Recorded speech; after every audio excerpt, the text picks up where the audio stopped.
نحمده ونستعينه ونستغفره ونعوذ بالله من شرور أنفسنا ومن سيئات أعمالنا من يهده الله فلا مضل له ومن يضلل فلا هادي له وأشهد أن لا إله إلا الله وحده لا شريك له وأشهد أن محمدا عبده ورسوله يا أيها الناس اتقوا ربكم الذي خلقكم من نفس واحدة وخلق منها زوجها وبث منهما رجالا كثيرا ونساء واتقوا الله الذي تساءلون به والأرحام إن الله كان عليكم رقيبا يا أيها الذين آمنوا اتقوا الله حق تقاته ولا تموتن إلا وأنتم مسلمون يا أيها الذين آمنوا اتقوا الله وقولوا قولا سديدا يصلح لكم أعمالكم ويغفر لكم ذنوبكم ومن يطع الله ورسوله فقد فاز فوزا عظيما أما بعد فإن أصدق الحديث كتاب الله وخير الهدي هدي محمد صلى الله عليه وسلم وشر الأمور محدثاتها وكل محدثة بدعة وكل بدعة ضلالة وكل ضلالة في النار أيها الناس اتقوا الله فإن الله عز وجل أمركم بالتقوى والله عز وجل أمرنا أن نتحلى بالتقوى والرسول صلى الله عليه وسلم كان يوصي أصحابه بالتقوى والتقوى وصية الأولين والآخرين সম্মানিত মুসলিয়ান ইকরাম, আমি আপনাদেরকে আল্লাহর তাকওয়া অবলম্বন করার অনুরোধ জানাচ্ছি। আল্লাহর কাছে দোয়া করছি আল্লাহ যেন আমাকেও মুত্তাকিদের অন্তর্ভুক্ত করেন। আল্লাহ তাআলা আপনাদেরকেও মুত্তাকিদের অন্তর্ভুক্ত করেন। সম্মানিত মুসলিয়ান ইকরাম, এমন একটা মৌসুম আমরা উপনীত হয়েছি, যেই মৌসুমটা যদি হারিয়ে ফেলেন, যে মৌসুমটা যদি আপনার কোনো কাজে লাগাতে না পারেন, আপনি দুর্ভাগাদের অন্তর্ভুক্ত হয়ে যাবেন। এই মৌসুমটা হচ্ছে তাকওয়ার মৌসুম। কোরআনে কারীমের একটা আয়াত আল্লাহ তাআলা বলেছেন, ইয়া আইয়ুহাল্লাযীনা আমানু কুতিবা আলাইকুমুস সিয়ামু কামা কুতিবা আলাল্লাযীনা মিন ক্বাবলিকুম লাআল্লাকুম তাত্তাকুন। হে ঈমানদারগণ, তোমাদের উপর সওম ফরজ করা হয়েছে যেমন তোমাদের আগে যারা ছিল তাদের উপরে সওম ফরজ করা হয়েছিল। পার্থক্য হচ্ছে কিছু নিয়মের নীতিতে পার্থক্য, কোন দিন কিভাবে রাখতে হবে এটাতে পার্থক্য, কিন্তু সিয়াম ঠিকই ফরজ ছিল। আগে সিয়াম ফরজ করা হয়েছিল। দাউদ আলাইহিসসালামের সওম ছিল একদিন পর একদিন। এইভাবে সওমের নীতি ভিন্নতা ছিল, কিন্তু সওম ছিল। আগে যেভাবে ফরজ করা হয়েছে আমাদের উপর তেমনি ফরজ করা হয়েছে। কি জন্য? লাআল্লাকুম তাত্তাকুন, যাতে তোমরা তাকওয়ার অধিকারী হতে পারো। এই সওম রেখে তাকওয়ার অধিকারী হওয়া যাবে, সওম না রেখে তাকওয়ার অধিকারী হওয়া যাবে না। তাকওয়ার অধিকারী হওয়ার জন্যই একদিকে সালাত, যাকাত, সওম, হজ সব কিছু কিন্তু তাকওয়ার অধিকারী করার জন্য। প্রত্যেকটি ইবাদতের মূল উদ্দেশ্য আমরা যেন আল্লাহকে ভয় করি, আমরা যেন আমাদের মধ্যে যেন আল্লাহ সচেতনতা আসে, আল্লাহ সম্পর্কে আমাদের মধ্যে সচেতনতা আসে। আমাদের প্রতিটি কাজ এই জন্য করি যে আল্লাহ তাআলা আমাদেরকে আখিরাতের যে অনন্ত জীবন, যে জীবনের কোনো শেষ নেই, ওই জীবনে যেন আমাদেরকে জান্নাত দিয়ে ধন্য করে দেয়।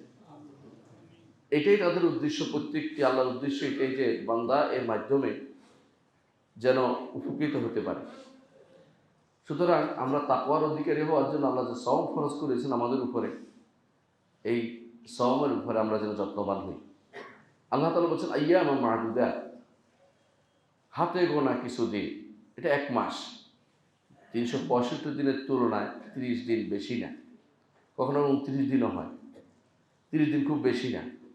ফামান কানা মিনকুম মারিদান আও আলা সাফারিন ফাইদ্দাতুন মিন আইয়ামিন উখরা। আবার যদি কেউ অসুস্থ হয় তাও একটু ছাড় দিয়েছে, মানুষের উপর কষ্ট না হয়। বান্দার উপর আল্লাহ তাআলা কষ্ট দিতে চাননি। এই জন্য ইবাদতকে আমরা তাকলিফ বলি না, ইবাদতকে আমরা বলি যে বান্দার জন্য এটা আনন্দের বিষয় উচিত।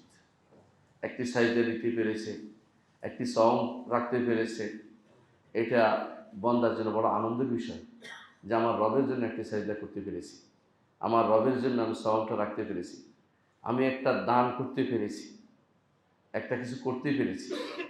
সলবে সালেহিন কেউ কেউ যখন দেখতেন যে কেউ একজন তার কাছে হাত পাততে এসেছে, তখন আফসোস করতেন যে তার হাত পাতা পর্যন্ত তাকে আমি দেরি করলাম কেন, তার কাছে আগে জিনিসটা পৌঁছে দিলাম না কেন। তারা চিন্তা করতেন যে তাদের কসুর হয়েছে এটা, আল্লাহ তৌফিক না হলে আপনি কোনোটাই করতে পারবেন না। সামান্য কিছু দিন তিনি দিয়েছেন, এই দিনগুলো হচ্ছে আমাদের জন্য এত গুরুত্বপূর্ণ যে আবার এগুলো তো যদি কোনো অসুস্থ থাকে তাও ছাড়ও দিয়েছেন। তোমার কেন আমি খুব মারিদান আওয়ালা সাফারিন ফাইদাতুম মিন আইয়ামিল উখরা, অসুস্থ হলে সফরে থাকলে অন্য দিন সেটা করতে পারবেন, অন্য সময় করতে পারবেন, ছাড় দিয়েছে, না হলে বিপদ হতো। সলাতের ব্যাপারে কিন্তু এই ছাড়টা দেওয়া হয়নি। আপনারা ভালো করে জানেন সলাৎ কিন্তু যে কোনো অবস্থায় পড়তে হয়। কাজা হয়ে গেলে ইচ্ছা করে কাজা করা যায় না, কাজা হয়ে গেলে সেটা পড়ে নিতে হয় সাথে সাথেই। মান না মান সলাত নামনা সিয়াহা ফালিউসাল্লিহা ইযা যাকারাহা, কেউ যদি কোনো সলাৎ থেকে ঘুমিয়ে যায় অথবা ভুলে যায়, যখনই স্মরণ হবে, যখনই জাগ্রত হবে, তখন সেটা আদায় করতে হবে। অর্থাৎ সলাৎটা আপনি কোনোভাবে দেরি করতে পারবেন না। অসুস্থ হলে যা দিয়ে পান, দাঁড়িয়ে না পারলে বসে, বসে না পারলে শুয়ে, যেভাবে পান আপনাকে কিন্তু কাত হয়ে যেভাবে পান আলা জাম্বিন আপনাকে কিন্তু সলাৎ আদায় করতে হবে। কিন্তু সওমের ব্যাপারে একটা বিশাল ছাড় দেওয়া হয়েছে আপনাকে। যদি আপনি অসুস্থ হন অথবা সফরে থাকেন, নারী অসুস্থ হতে পারে, সন্তান তার পেটে আসার কারণে অসুস্থ হতে পারে, অথবা সন্তানকে দুধ পান কারণের কারণে অসুস্থ হতে পারে, অথবা বিভিন্ন পুরুষও অসুস্থ হতে পারে। এমন অসুস্থ আবার কখনো সে ভালো হবে, কখনো ভালো হবে না, দুই রকমই হয়। যদি ভালো হয় এরকম হয়তো কাজা করে, ভালো না হওয়ার হলে সে কী দিবে, ফি দিয়ে দিবে। এটাও কিন্তু আল্লাহ তাআলা আমাদেরকে ছাড় হিসেবে দিয়েছেন, এটা বিশাল ছাড়। কারণ সওমের ব্যাপারটা এক ঘন্টা খানিকের জিনিস না, এটা প্রায় কয়েক ঘন্টা ব্যাপী হয়। সুতরাং এখানে আল্লাহ তাআলা যখনই কঠিনতা আসছে সেখানে ছাড় আসছে। এটাকে ফিকহি কায়দা বলে আল মাশাক্কাতু তাজলিবুত তাইসির। যেখানে কঠিনতা আছে সেখানে ছাড় আছে। যখন আপনি কিছুই পাবেন না খাইতে, তখন আপনার জন্য মরা খাওয়া যায়। আর যখন অনেক কিছু পাবেন তখন আপনার জন্য অনেক কিছু খাওয়া বন্ধ হয়ে যাবে, যে হালাল খুঁজে বের করতে হবে আপনাকে, কোথায় হালালটা আছে। তাহলে বোঝা গেল যে আল্লাহ তাআলা বান্দাকে কষ্ট দিতে চান না, বান্দাকে পার করে নিতে চান। একটা জিনিস দিয়েছেন, আনন্দের সাথে নিতে হবে যে আল্লাহ এটা আমাদের দিয়েছেন দয়া করে, এটা দিয়ে আমরা কিভাবে আল্লাহর নৈকট্য অর্জন করতে পারি সেই চিন্তা আমাদের থাকতে হবে। ফামান কানা মিনকুম মারিদান ওয়া আলা সাফারিন আও আলা সাফারিন ফাইদাতুম মিন আইয়ামিন উখরা ওয়া আলা আল্লাযিনা ইউতিকুনাহু, আর যারা সওমকে ইউতিকুনাহু সওম রাখতে পারবে এক অর্থ, অর্থাৎ সওম রাখতে পারবে না আরেক অর্থ। যদি সওম রাখতে না পারে কেউ, তাহলে কি করবে, ফিদিয়াতুন তাআমু মিসকিন, মিসকিনকে খাবার দিতে বলা হয়েছে। এক বেলা খাবার 1 কেজি 20 গ্রাম দিলেই হবে। 1 কেজি 10 গ্রাম, মানে এলো ফুল সাধারণত আমরা হিসাব করি আর কি, এটা যে 2 কেজি 40 গ্রাম হচ্ছে, 2 কেজি 40 গ্রাম হচ্ছে এক সা, তার অর্ধেক দিতে হবে। অর্থাৎ 1 কেজি 20 গ্রাম, 1 কেজি 20 গ্রাম দিতে হবে ফিদিয়া হিসাবে এক বেলার জন্য। সাথে খাবারের সাথে যেটা দিয়ে খায় সেটাও দিতে হবে, এটা হচ্ছে ফিদিয়া। যে ব্যক্তি রাখতে পারবে না এবং তে ভালো হবে না এরকম অবস্থা হলে, অথবা কোনো ব্যক্তি, কোনো মা তার সন্তানকে দুধ খাওয়ানোর কারণে সে কি করেছে, সে রোজা সওম ভঙ্গ করেছে, সন্তানের কারণে, নিজের কারণে নয়, সেখানেও তাকে সওমও কাজা করতে হবে, ফিদিয়াও দিতে হবে। এটা হচ্ছে শেখ মোহাম্মদ সালেহ উসাইমিনের মত, এবং এটা শক্তিশালী মত। কারণ সে তো আরেকজনের কারণে করতে হচ্ছে, এই যে তাকে ফিদিয়াও দিতে হচ্ছে। আল্লাহ তাআলা বলছেন ওয়ালাযিনা ইউতিকুনাহু ফিদিয়াতুন তাআমু মিসকিন। এই আয়াত যখন নাজিল হয়েছিল তখন সেটা মূলত উদ্দেশ্য ছিল ওয়ালাযিনা ইউতিকুনাহু, যারা এই সওমটা রাখতে, সওম ইউতিকুনা অর্থ ইউতিকুনা তাআম, যারা খাবার দিতে পারবে। তখন প্রথম অবস্থা ছিল এরকম। প্রথমে সওমের নিয়ম ছিল কি, আপনারা জানেন যে মক্কাতে রাসূলুল্লাহ সাল্লাল্লাহু আলাইহি ওয়াসাল্লাম তিনি আশুরা পালন করতেন মক্কাবাসীদের সাথে মিলে। মক্কাবাসীরা কেন আশুরা পালন করতেন সেটার ইতিহাস লম্বা, কোনো কারণে তারা এটা করেছে। মদিনায় এসে রাসূলুল্লাহ সাল্লাল্লাহু আলাইহি ওয়াসাল্লাম দেখলেন যে মদিনাবাসীরাও আশুরা পালন করে। তিনি জিজ্ঞাসা করলেন কেন আশুরা পালন করে? বলে যে এই দিনে আল্লাহ তাআলা মুসা আলাইহিস সালাতু ওয়াস সালামকে ফেরাউনের কবল থেকে নাজাত দিয়েছেন, মুসা শুকরিয়া আদায় করে সেটা করেছেন, আমরা সেজন্য করি। ইহুদিরা সেটা বললেন। রাসূলুল্লাহ সাল্লাল্লাহু আলাইহি ওয়াসাল্লাম তিনি বললেন যে মুসা তো আমার জাত ভাই, অর্থাৎ নবীরা সব ইখওয়াতু আল্লাহ, সেজন্য তিনি মুসা আলাইহিস সালাতু ওয়াস সালামের অনুসরণ করে তিনি সেই সওম রাখতেন। পরবর্তী দ্বিতীয় বছর যখন সওম ফরজ হয়ে গেছে, হিজরি দ্বিতীয় বছরে সওম ফরজ হয়ে যায়, তখন এই সওমটা তখন রহিত হয়ে যায়, আশুরা রহিত হয়ে যায়, তখন আসে সওম। এই সওমের তখন কয়েকটা পর্যায় ইমাম আবু দাউদ রাহমাতুল্লাহ তার সুনান উল্লেখ করেছেন। সেটা কীরকম?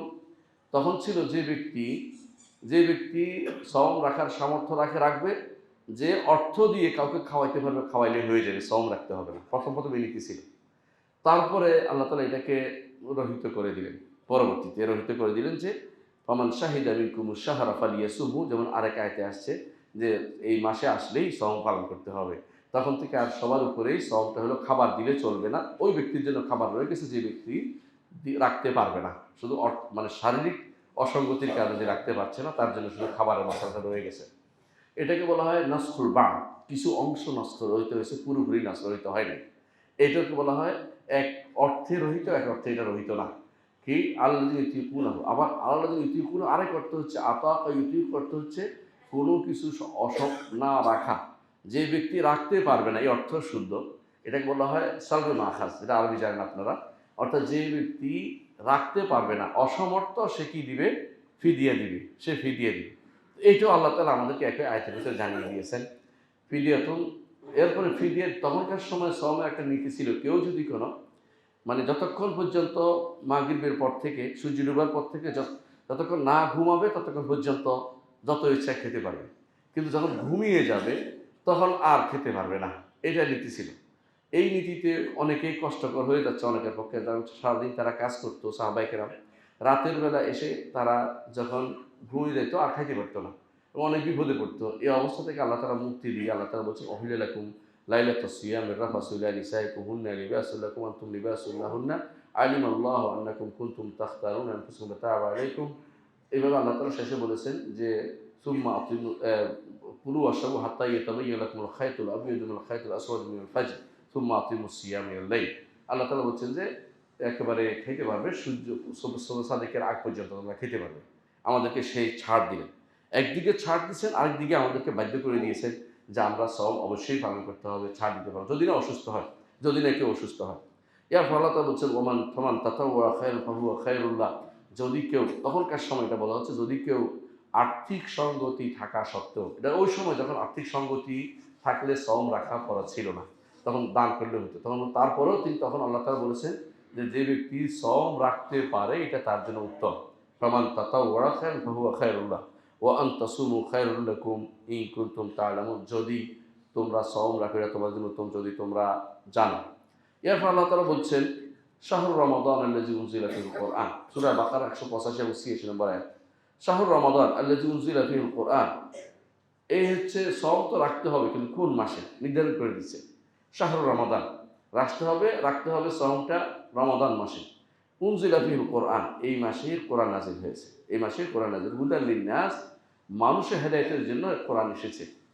হেদায়েত এমন একটা নেয়ামত, দুনিয়ার মানুষ অনেক কিছুর জন্য প্রতিযোগিতা করে, কিন্তু হেদায়েতের জন্য প্রতিযোগিতা করে না কেউ। হেদায়েতের জন্য প্রতিযোগিতা করলে মসজিদে থাকতো, হেদায়েতের জন্য প্রতিযোগিতা করলে রমাদান মাসে আমাদের আনন্দে ভরে যেত। হেদায়েতের মাস, আল্লাহ হেদায়েত দিবেন, বিভিন্নভাবে হেদায়েত দেন, বিভিন্নভাবে এই পথটাকে আল্লাহ তাআলা উন্মোচিত করে দেন। কিন্তু আমরা হেদায়েতের মাসে হেদায়েত নিতে চিনি না, হেদায়েত কোথায় আছে সেটা আমরা চেষ্টা করি না নিতে। এই জন্য আল্লাহ বলছেন এই মাসে তিনি কোরআন নাজিল করেছেন। আর কোরআন নাজিল করার বিষয়টি কেন গুরুত্ব দিয়েছেন আপনারা ভালো করে জানেন, যে কোরআন হচ্ছে হুদাল লিন্নাস, কোরআন হচ্ছে হুদাল লিল মুত্তাকিন, ইন্না হাযাল কোরআন ইয়াহদি লিল্লাতী হিয়া আকওয়াম, যেই পথটি সবচেয়ে সরল সহজ, সেই পথে এই কোরআন পথ দেখায়। আর কেউ এই অন্য কোনো পথে আল্লাহ আল্লাহ তাআলার নৈকট্য অর্জন করতে পারবে না। অন্য কোনো পথে চলে কেউ জান্নাতে যেতে পারবে না। অন্য কোনো পথে চলে কেউ আখিরাতের মুক্তি পেতে পারবে না। যদি আখিরাতের মুক্তি পেতে হয়, কোরআনের পথ আপনাকে ধরতেই হবে, এই কোরআনকে অনুসরণ আপনাকে করতেই হবে। আমাদের যারা আজ অনেকে খুশি হয়েছি, কেউ বেজার হয়েছি, কিন্তু কোরআনের পথে আমরা কয়জন আছি? কোরআনের পথে থাকলে আমাদের অনেকেই খুশি আসতো না, মনে কষ্ট আসতো যে আমরা আসলে ভালো পথে থাকতে পারিনি। কিন্তু ভালো পথে থাকতে পারিনি বলেও আমরা কিন্তু অনেকেই মহা খুশি আছে এক একজন, যে আমরা তো কিছু একটা করে বসেছি, না কিছু করেন নাই, আল্লাহর পথে যদি থাকতে পারি, আর আপনি যদি কেউ আপনাকে নাও চিনে তাও ভালো। আর দুনিয়ার মানুষ আপনাকে চিনে, আল্লাহর কাছে আপনি অপরিচিত, এতে কোনো লাভ নেই। দুনিয়ার মানুষ আপনাকে চিনে, একেবারে সবাই চিনে, আল্লাহর দরবারে আপনার কোনো নাম নেই, কোনো লাভ হবে না। আল্লাহর দরবারে কার নাম থাকবে? আল্লাহ বলে দিয়েছেন, ফাযকুরুনি আযকুরকুম, আমাকে স্মরণ করো, আমি তোমাদের স্মরণ করব। আল্লাহ নিচে যদি আল্লাহর কথা স্মরণ করেন, উপরে আল্লাহ তাআলা আপনার কথা স্মরণ করবেন। একবার যদি দুরূদ পাঠ করেন, 10 বার আপনার কথা ফেরেশতাদের কাছে আল্লাহ বলবেন। 10 বার, 10 বার আল্লাহ তাআলা আপনার কথা বলবেন। চিন্তা করেছেন কতবার? আপনি একবার বলেন না আল্লাহর কথা, আপনি একবার বলেন না সুবহানাল্লাহ, আলহামদুলিল্লাহ, লা ইলাহা ইল্লাল্লাহ, আল্লাহু আকবার, লা হাওলা ওয়ালা কুওয়াতা ইল্লা বিল্লাহ, ইস্তিগফার, দুরূদ, এগুলি একবার পড়েন, সারা জীবনের সম্পদ আপনার। এগুলি উপরে চলে যাবে। এগুলির নাম হচ্ছে আল বাকিয়াতুস সালিহাতু খায়রুন ইনদা রাব্বিকা থাওয়াবান ওয়া খায়রুন আমালা। আল মাল ওয়াল বানুনা জিনাতুল হায়াতিদ দুনিয়া। সন্তান এবং সম্পদ দুনিয়ার জীবনের সৌন্দর্য। একটা সময় আসে আপনার মনে হবে এই সম্পদ বেহুদা করেছি, অনেক কষ্ট করে করেছি, কোনো লাভ নেই আমার। একসময় মনে হবে এই সন্তানগুলো আমার কোনো কাজে আসছে না, এই সন্তানগুলো তাদের মতো প্রত্যেকে চলে, আমার কি কাজে লাগে। কিন্তু আল্লাহ আপনাকে কোনোদিনই ছেড়ে যাবেন না যদি আল্লাহর পথে আপনি চলতে পারেন। আল্লাহ আপনাকে দুনিয়াতে আপনাকে দেখে রাখবেন, কবরও আপনি হেফাজত করবেন, হাসরের মাঠও আপনাকে আরশের নিচে ছায়া দিবেন, তারপর জান্নাতের পথে আপনাকে পথ দেখাবেন। হেদায়েত ছাড়া আপনার আমার চলার কোনো পথ নেই। এই কোরআন আপনাকে হেদায়েত দেবে। যেদিন পিতা মাতাকে জান্নাত থেকে বের করে দেওয়া হয়েছিল, সেদিন আল্লাহ তাআলা কি বলেছেন মনে আছে? ইম্মা ইয়াতিয়ান্নাকুম মিন্নী হুদান ফামান তাবিআ হুদায়া ফালা খাউফুন আলাইহিম ওয়া লা হুম ইয়াহজানুন। তোমাদের কাছে আমার পক্ষ থেকে হেদায়েত যাবে, যদি কেউ হেদায়েতের অনুসরণ করে কোনো ভয় নেই, কোনো পেরেশানি লাগবে না। এই হেদায়েতটা কি? আল্লাহর বাণী। এই হেদায়েত আল্লাহর বাণী। এই হেদায়েত নবী রাসূলগণ হেদায়েত নিয়ে এসেছেন। এই হেদায়েতের বাণী আল্লাহ তাআলা তাদেরকে দিয়েছেন। শুধু কথা দিয়ে শেষ করেন নাই, প্রত্যেককে আল্লাহ তাআলা কোরআন দিয়েছেন অথবা সহিফা দিয়েছেন, বক্তব্য দিয়েছেন, যা দিয়ে সেই সময় মানুষদেরকে তারা হেদায়েতের পথে নিয়ে গেছে। আল্লাহ তাআলা আমাদেরকে কোরআন দিয়েছেন হেদায়েতের জন্য। আসলে কি কোরআন পড়েছি গত 1 বছরে ভালো করে? একটু প্রত্যেকে চিন্তা করে দেখুন, আসলে কি কোরআন পাঠ করেছি? যে কোরআন পাঠ করলে আল্লাহ বলছেন হুদাল লিন্নাস, মানুষের জন্য হেদায়েতের জন্য আসছে। আমি হেদায়েত পাবো, এটা এটা কোনো সন্দেহ করতে পারবেন না। কারণ আল্লাহ বলছে হুদাল লিন্নাস, মানুষের জন্য হেদায়েত। আমি যে হেদায়েত পাবো কোনো সন্দেহ করতে পারবেন না। ইবনে আব্বাস রাদিয়াল্লাহু আনহু বলেছেন, যে ব্যক্তি কোরআন পড়বে, আল্লাহ অঙ্গীকার করছেন যে দুনিয়াতে কেউ পথভ্রষ্ট হবে না, আখিরাতে কেউ হতভাগা হবে না। তো কোরআন যদি কোনো পাঠ করি, কোরআন থেকে হেদায়েত নেওয়ার চেষ্টা করি, তো অবশ্যই আমাদেরকে কোরআনে কারীমের এই মাসে এগিয়ে আসতে হবে কোরআনের দিকে, যেটা এখানে বলা হয়েছে উনজিলা ফিল কোরআন হুদাল লিন্নাস, মানুষকে পথ দেখাবে। পথ দেখানোর দরকারটা কি? দুনিয়াতে মানুষ যখন আসে কিছুই চিনে না, কিছুই পেটে নিয়ে আসে না। আল্লাহ কোরআনে কারিমে বলেছেন, আল্লাহু আখরাজাকুম মিন বুতুনি উম্মাহাতিকুম লা তা'লামুনা শাইআ। আল্লাহ তোমাদেরকে মায়ের পেট থেকে বের করেছে তো কিছুই জানতে না। এটা সত্য কথা। কোনো ব্যক্তি মায়ের পেট থেকে 18 ফারা মুখস্থ করে বের হয় না, মিথ্যা কথা বলছে। মায়ের পেট থেকে যখন আসছে আমরা কিছুই জানি না। আমাদেরকে এরপরে ইলম অর্জনের জন্য 3টে জিনিস দিয়েছে। আল্লাহ বলছেন কি দিয়েছেন? চোখ দিয়েছেন, কান দিয়েছেন এবং মুখ, অন্তর দিয়েছেন।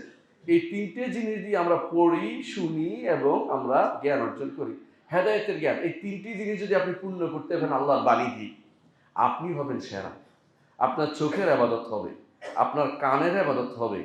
আমার নবী পড়তেন, আমার নবী শুনতেন কোরআন, আমার নবী অন্তরে অনুধাবন করতেন। আল্লাহ নির্দেশ দিয়েছেন।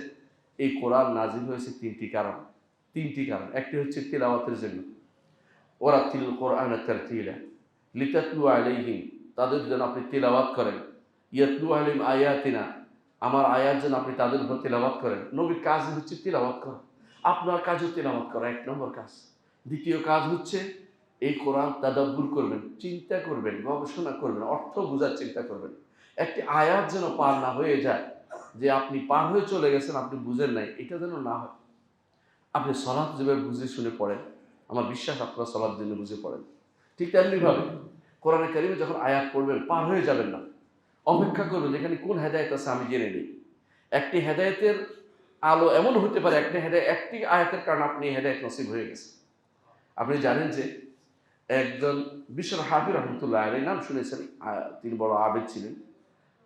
তিনি যখন একদিন তিনি রাস্তা দিয়ে যাচ্ছিলেন, তখন এই আয়াত শুনলেন, আলাম ইয়ানিল্লাযিনা আমানু আন তাখশা কুলুবুহুম লিযিকরিল্লাহ, যারা ঈমান এনেছে তাদের অন্তর আল্লাহর জন্য বিনীত হওয়ার কি সময় এখনো আসেনি? তিনি বললেন যে ফাকাদ আতাল আওয়ান, সময় এসেছে, সময় এসেছে। সেই দিক থেকে তিনি আল্লাহর পথে চলে আসলেন। অনেকেই আছে একটি আয়াত তাকে হেদায়েতের পথে নিয়ে যায়। আপনাকে কোনদিন হেদায়েতের পথে নিয়ে যাবে কোন আয়াতটি আপনি বলতে পারবেন না। সেজন্য আপনার আমার উচিত বেশি করে কোরআনে কারীম তিলাওয়াত করা এই মাসে। কারণ কোরআনে কারীম আমাদের জন্য আল্লাহর পক্ষ থেকে দেয়া সর্বশেষ টেস্টামেন্ট। এরপরে আর কোনো হেদায়েত আসবে না। এই হেদায়েত কোনোদিন শেষ হবে না। এই হেদায়েত কোনোদিন শেষ হবে না। এর হেদায়েত কোনোদিন শেষ হবে না। যতদিন যাবে ততদিন আপনি এর থেকে নতুনত্ব পাবেন। কোরআনে কারীমে আল্লাহ তাআলা বলছেন, সানুরিহিম আয়াতিনা ফিল আফাকি ওয়া ফি আনফুসিহিম হাত্তা ইয়াতাবাyyana লাহুম আন্নাহুল হক আও লাম ইয়াকফি বিরাব্বিকা আন্নাহু আলা কুল্লি শাইইন শাহীদ। অচিরেই সানুরিহিম আয়াতিনা ফিল আফাকি, প্রান্ত দেশে, প্রান্ত দেশ বুঝছেন, পৃথিবীর প্রান্তে বিভিন্ন নিদর্শনসমূহ আপনাকে দেখাবে। এখনকার নিদর্শন এত স্পষ্ট যে ভালো করে বুঝতে পারেন। জগৎ সম্পর্কে মানুষের ধারণা এখন বদলে গেছে দিন দিন। মানুষ বুঝতে পারে যে পৃথিবী সব নয়, পৃথিবীর বাইরে বিলিয়ন পৃথিবী আছে। মানুষ এখন বুঝতে পারে। এরপর বুঝছেন যে আপনি অনেক কিছু বুঝছেন, কোরআন হাদিসে অনেক ব্যাখ্যা এখন আপনার কাছে স্পষ্ট হয়ে যাচ্ছে। আল্লাহ বলছেন, সানুরিহিম আয়াতিনা ফিল আফাকি, জগতের বিভিন্ন প্রান্ত দেশে আমি এমন এমন নিদর্শন দেখাবো। ওয়া ফি আনফুসিহিম, নিজের মধ্যেও দেখাবো। আপনার মধ্যে আপনি কিছু নিদর্শন পাবেন। আপনি আশ্চর্য হবেন যে আমি বেঁচে আছি কি করে। আমার মতো মানুষ বেঁচে থাকা একটু বিরাট ব্যাপার। এত সব জিনিস আল্লাহ তাআলা আপনার কবজা আপনার মধ্যে দিয়েছেন। আপনি এইগুলিকে নিজে কোনোদিন নিয়ন্ত্রণ করার ছিলেন না। আজ যদি আপনার চিনির বাজেট শেষ হয়ে যায়, চিনির বাজেট আপনি আনার আর সুযোগ নেই। আপনার যদি পানি যদি কোনো পরিশোধন শেষ হয়ে যায়, কিডনি নষ্ট হয়ে যায়, আপনি ঠিক করতে পারবেন না। জগতের কেউ এখনো কিডনি বানাতে পারে নাই। এরকম প্রত্যেকটি জিনিস, অনেক কিছু আছে যেটা আমরা বলতে পারি না। অনেক কিছুই বৃদ্ধ বয়সে সব বুঝতে পারে যে কত বড় নেয়ামত ভোগ করছিলাম, তখন তো বুঝতে পারিনি। যারা সিগারেট খেয়ে খেয়ে পুরো সময়টা নষ্ট করেছেন, মুখ ফুড়িয়েছেন, ক্যান্সার হওয়ার পরে বুঝছেন যে হাই হাই কি করলাম, এটা তো ক্যান্সার করা যায়, আগে তো শুনছি কিন্তু মানিনি, আজকে তো মানতে যাচ্ছি, মেনেও লাভ হচ্ছে না। আল্লাহ তাআলা আপনার মধ্যেও দেখাবেন এমন সব নিদর্শন। কি করবেন? আল্লাহ তাআলা বলে দিয়েছেন, হাত্তা ইয়াতাবাyyana লাহুম আন্নাহুল হক, যখন আপনি এগুলি দেখবেন নিদর্শন সমূহ, আপনাকে স্পষ্ট হয়ে যাবে আল্লাহর বাণী হক, আল্লাহর বাণী সত্য, আল্লাহর বাণী সত্য। 1400 বছর পর্যন্ত মানুষ এর পিছনে লেগে আছে। কাফেররা এর কোনো কিছু, তারা কোনো ভুল ধরতে পারে নাই। 1400 বছর পর্যন্ত নাস্তিকরা এই পিছনে লেগে আছে, এর কোনো কিছুকে ব্যতিক্রম দেখতে পায় নাই। কারণ এটা আল্লাহর বাণী। আল্লাহর বাণীর ব্যাপারে কেউ কোনোদিন ভিন্ন চিন্তা করতে পারে না। আল্লাহর বাণী, আল্লাহর কথা হক। আর যাবতীয় কথা আল্লাহর কথা থেকে যেটা আসবে না, আল্লাহর কাছ থেকে যেটা আসবে সেটা বাতিল।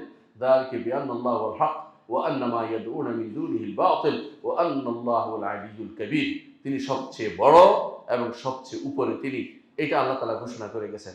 শুধু আল্লাহর বাণীকে আপনি কতটুকু সম্মান করছেন এটার উপর নির্ভর করবে আপনি আসলেই কতটুকু তাকওয়ার অধিকারী হতে পেরেছেন।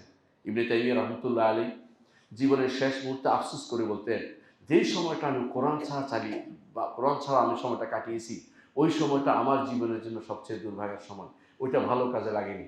আর যেই সময়টা কোরআন নিয়ে কাটিয়েছি এটা সবচেয়ে ভালো কাজে লেগেছে। একটু সময় যদি আপনি পান, নিজে নিজে যতটুকু সূরা আছে এগুলো পড়বেন। আর যদি দেখে দেখে পড়েন বেশি সব, চোখের ইবাদত হবে, চোখের ইবাদত হবে। আর যদি কোনো একটু শুনিয়ে পড়েন, কানের ইবাদত হবে, নিজে শুনছেন। কাউকে শোনালেন, আর একটু বেশি ইবাদত হবে। নামাজ সালাতে দাঁড়িয়ে পড়ছেন, আর একটু বেশি ইবাদত হবে। এটা কিন্তু আপনার এই কোরআন দিয়ে হতে পারে। কোরআনে কারীমের ব্যাপারে আমাদের অনীহা, শুদ্ধভাবে পড়া না জানা, এটা দুর্ভাগ্যের ব্যাপার। কোরআনে কারীমকে আল্লাহ তাআলা শুদ্ধভাবে পড়তে বলেছেন, শুদ্ধ সুরে পড়তে বলেছেন।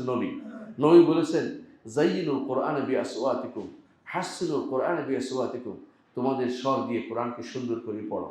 আমরা কিন্তু সেটা পড়তে জানি না, শুদ্ধভাবে কোরআন পড়া শিখি না। অনেক কিছু আমরা জানি, জগতের সব শিখেছি, কোরআন পড়াটা শিখিনি। আমার আপনার মতো দুর্ভাগা আল্লাহর দুনিয়াতে আর কেউ হবে না যদি কোরআন না পড়ে দুনিয়া থেকে চলে যায়। আল্লাহর বাণী এসেছে, আল্লাহর বাণীটাকে কাজে লাগাতে পারিনি। আপনি কিভাবে জবাব দিবেন হাসরের মাঠে? কিভাবে জবাব দিবেন কবরে? কবরে যখন প্রশ্ন করা হবে, প্রশ্ন উত্তর যখন জিজ্ঞাসা করা হবে, তখন আপনি প্রশ্ন উত্তরে যখন উত্তর দিতে পারবেন, তখন জিজ্ঞাসা করা হবে উত্তর তুমি কোথায় পেলে? তখন বলতে হবে কারাতু কিতাবাল্লাহ, আল্লাহর কিতাব পড়েছি, ও আমিলতু বিমা ফিহি, এর উপর আমল করেছি। আর যদি কোনো উত্তর দিতে না পারেন, তখন বলবেন, কিছু উত্তর দিতে পারবেন না, বলবেন হা হা লা আদরি, আমি তো জানিনি, আমি তো মানুষকে বলতে শুনেছি, আমি সেরকম বলেছি, আমি তো কিছু জানতে পারিনি। তখন কি এভাবে ছেড়ে দেওয়া হবে? কখনো না। তখন আপনাকে বলা হবে, তখন বলা হবে লা দারাইতা ওয়া মা তালাইতা, পড়ো নাই, জানো নাই, তেলাওয়াতও করো নাই। অর্থাৎ কোরআন তেলাওয়াত করা একটা ইবাদতের অন্তর্ভুক্ত, এটা করো নাই। তখন আপনাকে এত জোরে হাতুড়ি দিয়ে মারা হবে, সেই চিৎকার মানুষ এবং জিন ছাড়া সবাই শুনতে পায়। এটা আমার নবী মুহাম্মদ রাসূলুল্লাহ সাল্লাল্লাহু আলাইহি ওয়াসাল্লাম বলেছেন। সুতরাং দ্বিতীয় যে জিনিসটা হচ্ছে কোরআন নিয়ে তাদাব্বুর করা। তেলাওয়াত ১ নম্বর, দ্বিতীয় তাদাব্বুর করা, ৩ নম্বর হচ্ছে কোরআনে যা আছে তা আমল করা। এটা যদি আমল আমরা করি, তাহলে আজ আমাদের মধ্যে হানাহানি মারামারি হবে না, হানাহানি মারামারি চলে যাবে। আল্লাহ কোরআনকে বলেছেন যে, কোরআনে আল্লাহ ঘোষণা করেছেন যে ইসলাম হচ্ছে পরিপূর্ণ জীবন ব্যবস্থা। আল্লাহ বলেছেন যে যে আল-ইয়াওমা আকমালতু লাকুম দীনাকুম ওয়া আতমামতু আলাইকুম নি'মাতি ওয়া রাদিতু লাকুম ইসলাম দীনা। আজকের দিনে আকমালতু আলাইকুম নি'মাতি, আল-ইয়াওমা তোমাদের জন্য তোমাদের দিনকে পূর্ণ করে দিলাম, তোমাদের আকমালতু আলাইকুম নি'মাতি, ইসলামকে তোমাদের জন্য দিন হিসেবে দিয়ে আল্লাহ সন্তুষ্ট প্রকাশ করেছেন। ইসলাম সব জায়গায় আছে, এমন কোনো জায়গায় ইসলাম নাই আপনি এটা বলতে পারবেন না। আপনার জীবনের প্রতিটি মুহূর্ত ইসলামের সাথে কাটিয়ে দেন। রাতে যখন যাবেন তাও ইসলাম আছে, দিনে ইসলাম আছে, ঘরের বাইরে ইসলাম আছে, সমাজে ইসলাম থাকতে হবে, এমনকি রাষ্ট্রেও ইসলাম থাকতে হবে। যদি কেউ মনে করে কোথাও ইসলাম নাই, সে ব্যক্তি ইসলামের উপর এখনো ইমানদার হতে পারে নাই। ইমানদার হতে হলে এটাই বিশ্বাস করতে হবে, সর্ব জায়গাতে ইসলামের গতিবিধি আছে এবং ইসলাম অনুসারে আপনার জীবনটা কাটাতে হবে। সুতরাং ইসলামকে যদি মানতে হয়, তাহলে এই মাস থেকে আমি শুরু করি, কোরআনে কারীম নিয়ে আমাদের অগ্রযাত্রা শুরু করি। কোরআনে কারীম মানুষের হেদায়েতের জন্য এসেছে, ওয়াবাইয়িনাতিন মিনাল হুদা ওয়াল ফুরকান, আর হেদায়েতের বর্ণনা নিয়ে এসেছে, হেদায়েতের বিভিন্ন প্রমাণাদি নিয়ে এসেছে, ওয়াল ফুরকান, সত্য এবং মিথ্যার মধ্যে পার্থক্যকারী হয়ে এসেছে। ইতিপূর্বে যে সমস্ত কিতাবগুলো আল্লাহ তাআলা নাজিল করেছেন, কোরআনে কারীম নাজিল করার পর সেগুলোর উপর কি আমল করা যাবে? কখনো না, কারণ সেগুলি বাতিল, এইটা দিয়ে রহিত করা হয়েছে। যেখানে আল্লাহর কিতাব ছিল সেটা রহিত করে দেয়া হয়েছে, সেখানে অন্য কোনো তন্ত্রমন্ত্র কিভাবে আসতে পারে? আপনার কি বুঝে আসে না? সেগুলি তো মোটেই পুরোপুরি রহিত করা হয়েছে। সেগুলি দিয়ে আপনার জীবন যদি গঠন করতে চান, আপনি মুসলিমদের কাতারে থাকতে পারবেন না। আপনি বেরিয়ে যাচ্ছেন দিন থেকে, আপনাকে আমার কিছু বলার নেই। আপনি এখান থেকে শিখুন যে ফুরকান, অর্থাৎ আল্লাহ তাআলা এটাকে পার্থক্য করে বানিয়েছেন যে আপনার জীবনে হক নিবেন না বাতিল নিবেন, কোরআন থেকে আপনার প্রমাণ পাওয়া যাবে। কোরআনের প্রতিটি আয়াত যদি আপনি পড়েন, আপনাকে অ্যাড্রেস করছে কোরআন, আপনাকে অ্যাড্রেস করছে। যখনই বলছি ইয়া আইয়ুহাল্লাযীনা আমানু, হে ঈমানদারগণ, আপনাকে বলছে।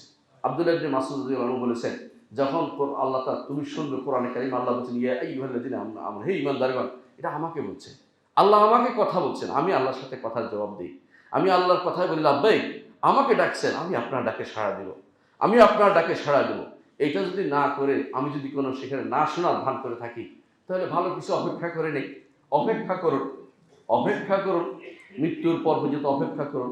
ফান্তাজুরু ইন্নী মাআকুম মিনাল মুনতাজিরিন, অপেক্ষা করুন। আল্লাহ তাআলা তার নবীকে বলতে যে আপনি বলে দিন যে তোমরা অপেক্ষা করো, আমি তোমাদের সাথে অপেক্ষা করে আছি। আল্লাহ তাআলা সেদিন দেখাবেন কে তা কোরআনের পক্ষে ছিল, কোরআনের পক্ষে ছিল না। কোরআন আপনার জন্য হাশরের মাঠে সুপারিশকারী হিসাবে আসবে। কখন আসবে? সুপারিশকারী হিসেবে সবার জন্য এসে যাবে? যে ব্যক্তি চুমু দিয়ে রেখে দিয়েছে তার জন্য, না যে ব্যক্তি আমল করছে তার জন্য? যে ব্যক্তি আমল করছে তার জন্য কোরআন সুপারিশকারী হিসেবে আসবে, সিয়াম সুপারিশকারী হিসেবে আসবে। এই সওম এবং কোরআন দুটেই রাসূলুল্লাহ সাল্লাল্লাহু আলাইহি ওয়াসাল্লাম বলেছেন, কোরআন হাশরের মাঠে সুপারিশ করবে। যতক্ষণ পর্যন্ত না তাকে জান্নাতে না নিচ্ছে, ততক্ষণ পর্যন্ত নাছোড়বান্দা হিসেবে থেকে যাবে। নাছোড়বান্দা বলি আমরা, মানে এইভাবে থেকে লেগে থাকবে যে জান্নাতে নিতে হবে তাকে, কারণ সে আমাকে নিয়েছিল। রাতে তাকে ঘুমোতে দেয়নি, কোরআন বলবে। আর সওম বলবে দিনের বেলা খেতে দেয় নেই, সুতরাং আমাদের সুপারিশ গ্রহণ করতে হবে। রাসূলুল্লাহ সাল্লাল্লাহু আলাইহি ওয়াসাল্লাম বলেছেন ফায়ুশাফাআন, দুইটার সুপারিশ গ্রহণ করা হবে। ঈমানদার এই জন্য সবসময় খোঁজে যে কোন মৌসুমে কোন জায়গাতে আমার একটু উপকার হবে, যেটা গ্রহণ করলে আমি কিভাবে পার পেতে পারি। বিশাল বৈতরণী, বিশাল বৈতরণী পার হতে হবে। হাসর মাঠ ছোট জায়গা নয় ভাই, হাসর মাঠ বিশাল জায়গা, বিশাল জায়গা। ওই জায়গাতে কেউ কারোর জন্য কিছু করবে না, আপনার আমলই শুধুমাত্র কিছু থাকবে। মরে গেছেন তো, মরে যাওয়ার পরে কিছু যাবে না, সবাই চলে আসবে, আমলটা কিন্তু সাথে যাবে। এই কোরআনের যদি আমল করতে পারি, কোরআন যদি কোনো আমরা তেলাওয়াত করতে পারি, কোরআন যদি তাদাব্বুর করতে পারি, কোরআন অনুসারে জীবনটা গড়ে তুলতে পারি, কোরআন অনুসারে গড়ে তুলে যদি কোনো আল্লাহ ইমানের উপর টিকে থাকতে পারি, বিভিন্ন রকমের তন্ত্র মন্ত্রকে বিদায় দিতে পারি, তাহলে আল্লাহ তাআলা আমাদেরকে কবরে আমাদেরকে তিনি তাসবিত করবে। আল্লাহ ওয়াদা করেছেন, ইউসাব্বিতুল্লাহুল্লাযীনা আমানু বিল কাউলিস সাবিতি ফিল হায়াতিদ দুনিয়া ফিল আখিরাহ ওয়া ইউদিল্লাহু যালিমিন ওয়া ইয়াফআলুল্লাহু মা ইয়াশা। আল্লাহ তাআলা যারা ঈমান এনেছে, আমল সালেহ করেছে, তাদেরকে আল্লাহ তাআলা কবরের মধ্যে প্রশ্ন উত্তর দেওয়ার তৌফিক দিবেন। আপনি প্রশ্ন উত্তর দিতে তখনই পারবেন যখন কোরআনে কারীমকে আপনার জীবনের মূল লক্ষ্য বানিয়ে নেবেন, যে কোরআন কি নিব। আর এই কোরআনের ব্যাখ্যাই হচ্ছে হাদিস। হাদিস কোনো কোরআনের বিরোধী কিছু নয়, একটার সাথে ওতপ্রোতভাবে জড়িত। কোরআন মানতে হলে হাদিস লাগবে। আকিমুস সালাতা কিভাবে পড়তে হবে, সাল্লু কামা রাআইতুমুনি উসাল্লি, সালাত পড়ো, আল্লাহর যে সালাত কায়েম করো। এটা কিভাবে করতে হবে রাসূল বলে দিয়েছেন, আমাকে যেভাবে দেখেছ সেভাবেই সালাতটা কায়েম করো। এভাবেই সম কিভাবে পালন করতে হবে নবী দেখিয়ে দিয়েছেন। যাকাত কিভাবে দিতে হবে নবী দেখিয়ে দিয়েছেন। হজ করতে আল্লাহ কোরআনে বলেছে কিভাবে করতে হবে নবী দেখিয়ে দিয়েছেন। এটাই হচ্ছে প্র্যাকটিক্যাল ফিল্ডে দেখিয়ে দেয়া। কিন্তু অর্ডারগুলি এসেছে কোরআনের মাধ্যমে এসেছে, কিছু অর্ডার রাসূলের কাছে আলাদাভাবে হাদিসে এসেছে। এ সব মিলিয়ে কোরআন এবং সুন্নাহ আমাদেরকে অনুসরণ করতেই হবে। হেদায়েত যদি চাই, যদি সত্য এবং মিথ্যার মধ্যে পার্থক্য করার জ্ঞান আমরা অর্জন করতে চাই, তাহলে এই কোরআনে কারীম থেকে দূরে সরার কোনো সুযোগ আমাদের নেই। আল্লাহ তাআলা বলছেন, ফামান শাহিদা মিনকুমুশ শাহরা ফালিয়াসুমহু। এই মাসে যে উপনীত হবে, এই মাসে তো আমরা সবাই উপনীত হতে যাচ্ছি আলহামদুলিল্লাহ। একটা মাসে উপনীত হওয়া বিশাল নেয়ামত, একটা মাসে উপনীত, এই মাসটা উপনীত বড় নেয়ামত। আপনি কি জানেন একটা মাস আপনার থেকে পার হয়ে গেছে, ওই মাসে আপনার কতগুলি আমল উপরে উঠছে, এটা কি আপনি চিন্তা করেছেন একটু? আর কত গুনাহ উপরে উঠছে সেটাও কি চিন্তা করেছেন? গুনাহগুলিও তো আপনার জন্য লেখা হচ্ছে, গুনাহগুলিও তো লেখা হচ্ছে। আপনার আমল নামা যদি ভালো লেখা হয়, তখন তখন আপনি তখন সেটা আপনার জন্য লেখা হবে। আর খারাপ লেখা হলে ফালা তালুমান্না ইল্লা নাফসা, নিজেকে ছাড়া কাউকে আপনি তিরস্কার করবেন না।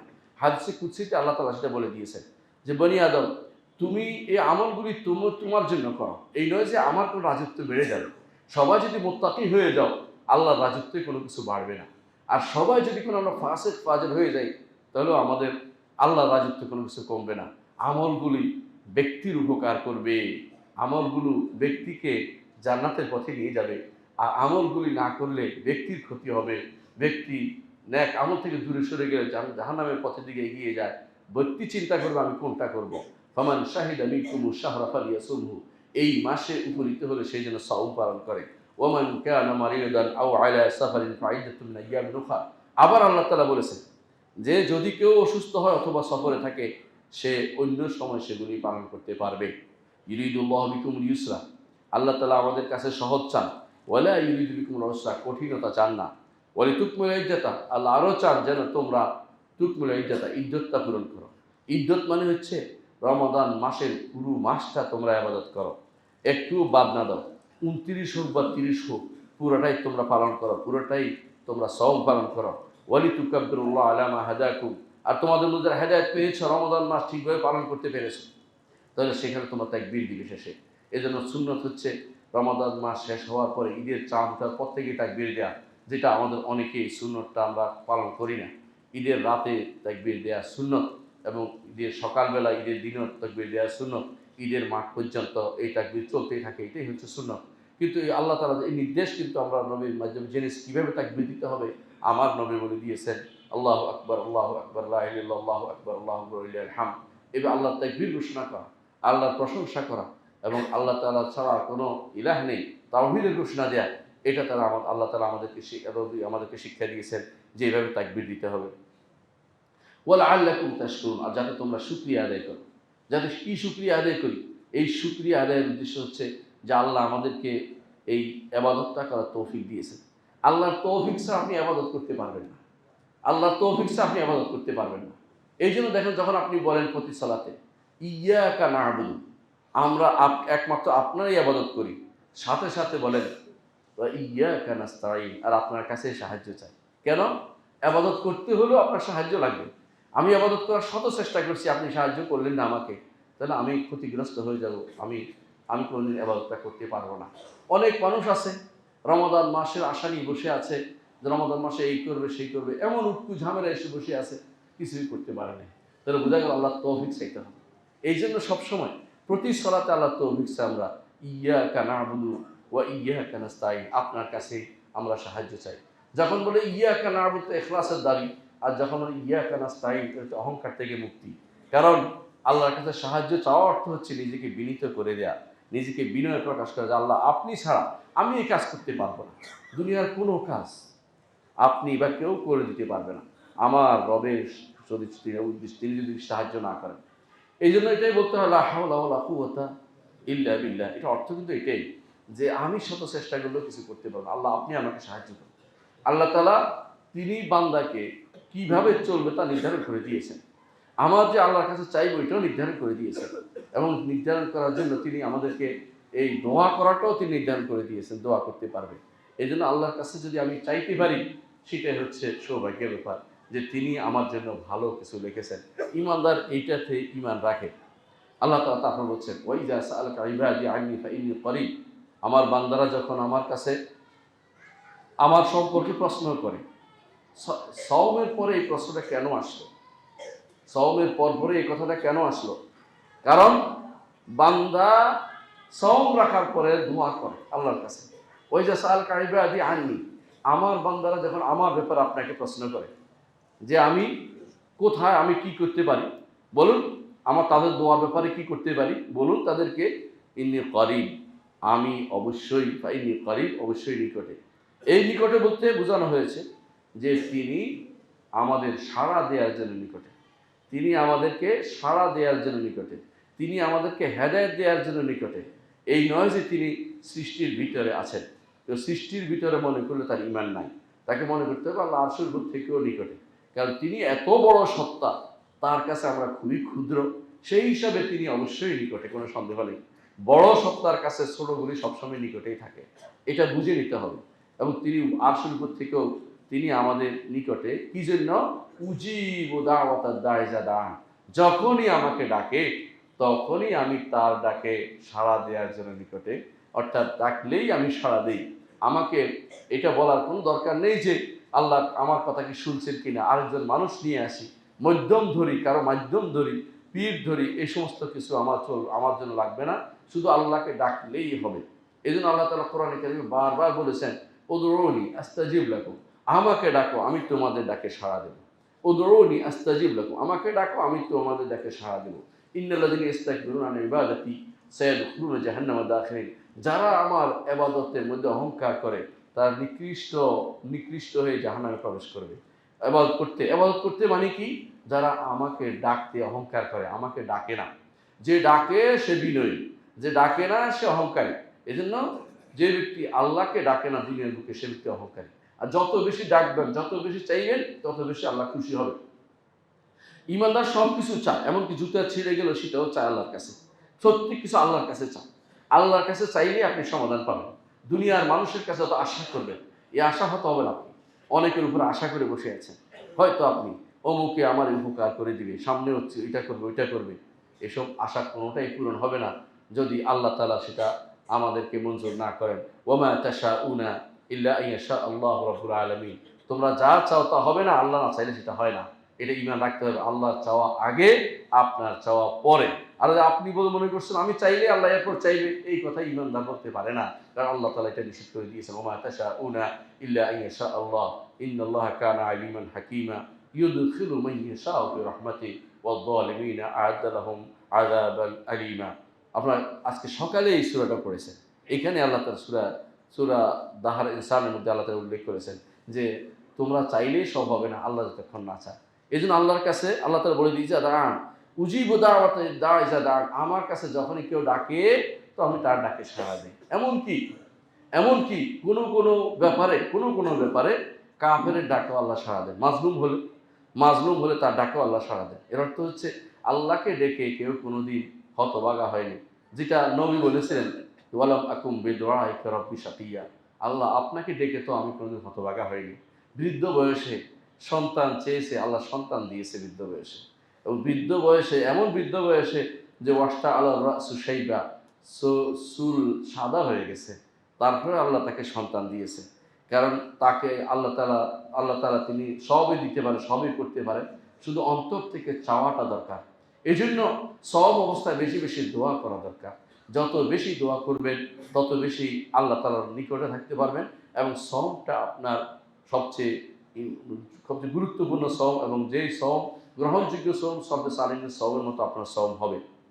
আল্লাহ তাআলা বলছেন ফালিস্তাজিবু লি ওয়া লিকুনু লাআল্লাহুম ইয়ারশুদুন, আমার কাছে দোয়া কবুল চাও এবং আমার উপর ঈমান রাখো, ঈমান রাখো, আমার উপর ঈমান রাখো যে অবশ্যই অবশ্যই আমি তোমাদের ডাকে সাড়া দিব। এটা বিশ্বাস রাখতে হবে। লাআল্লাহুম ইয়ারশুদুন, এর মধ্যে তার সঠিক পথ পেতে পারি। প্রিয় ভাইরা, রমাদান আসন্ন, রমাদান আসন্ন। আমরা রমাদান মাস সংক্রান্ত কিছু জিনিস জেনে নেই, যাতে এই মাসে আমাদের কর্মগুলি আমরা ঠিকমতো করতে পারি।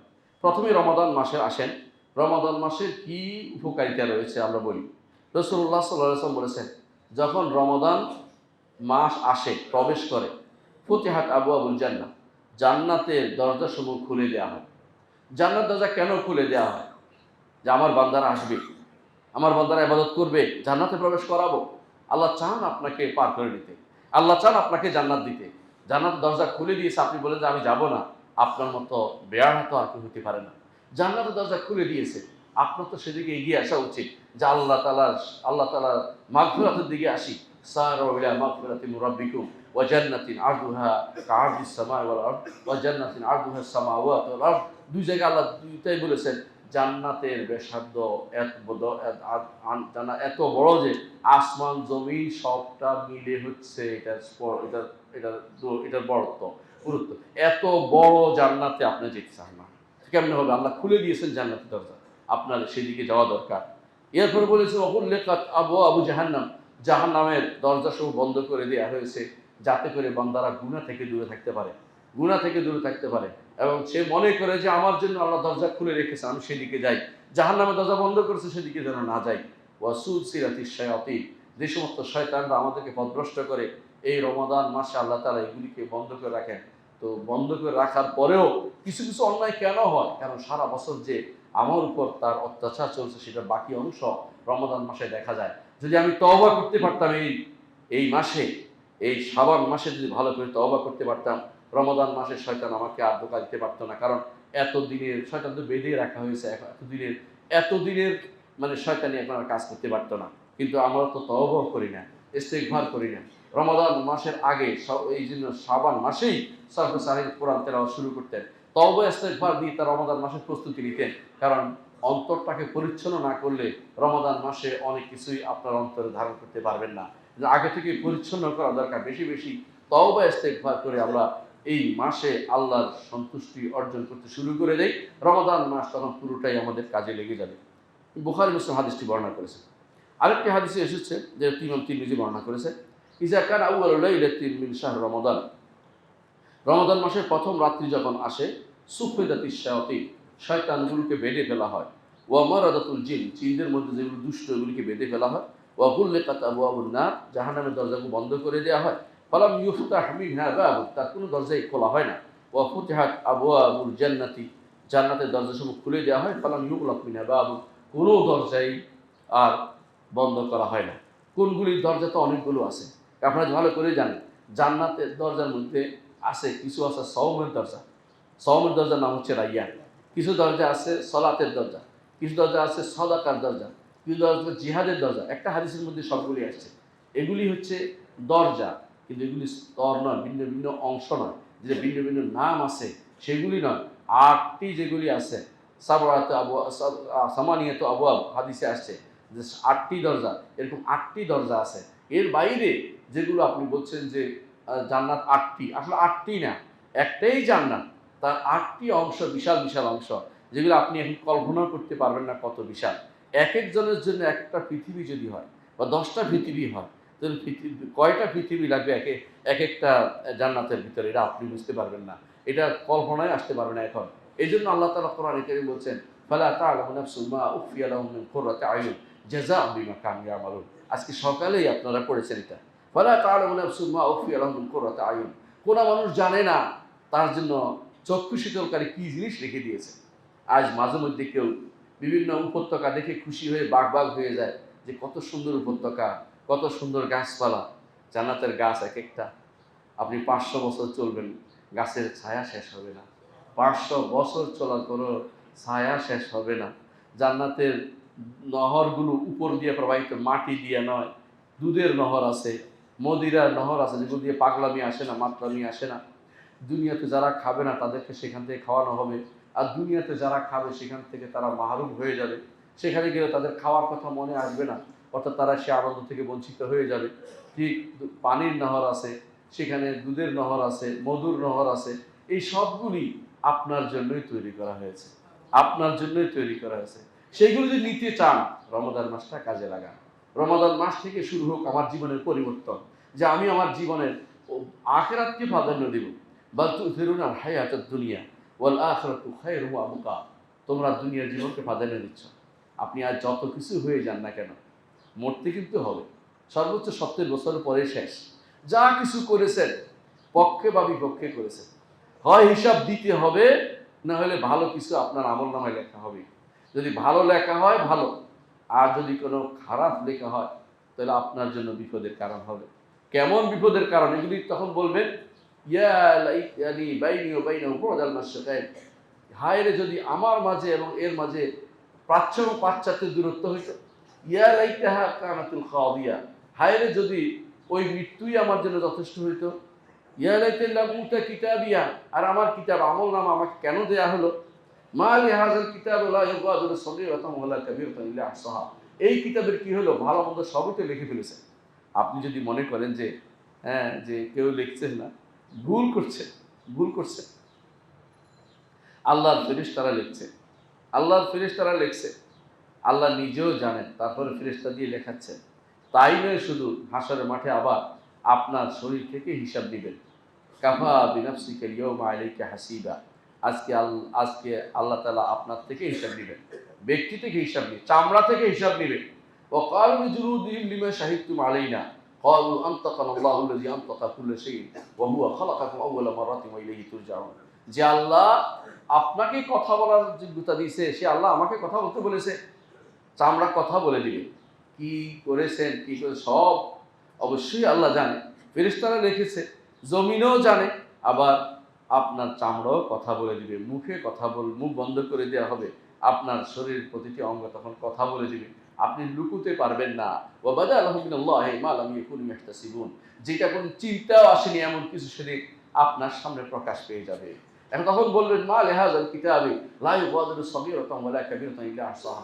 এই কিতাবের কি হলো? ভালো মন্দ কিছুই তো বাদ যায় নাই। এই জন্য রাসূলুল্লাহ সাল্লাল্লাহু আলাইহি ওয়াসাল্লাম বলেছেন যে হাসরের দিন কোনো ব্যক্তি বলবে, হায় যদি আমি দুইজনের দায়িত্ব না নিতাম, দুইজনের দায়িত্ব না নিতাম। দুইজনের দায়িত্ব নেওয়াও তার জন্য কঠিন হয়ে যাচ্ছে। সেখানে আপনি দুনিয়ার সব দায়িত্ব নিতে চান, এর জন্য মারামারিও করতে চান, হানাহানিও করতে চান।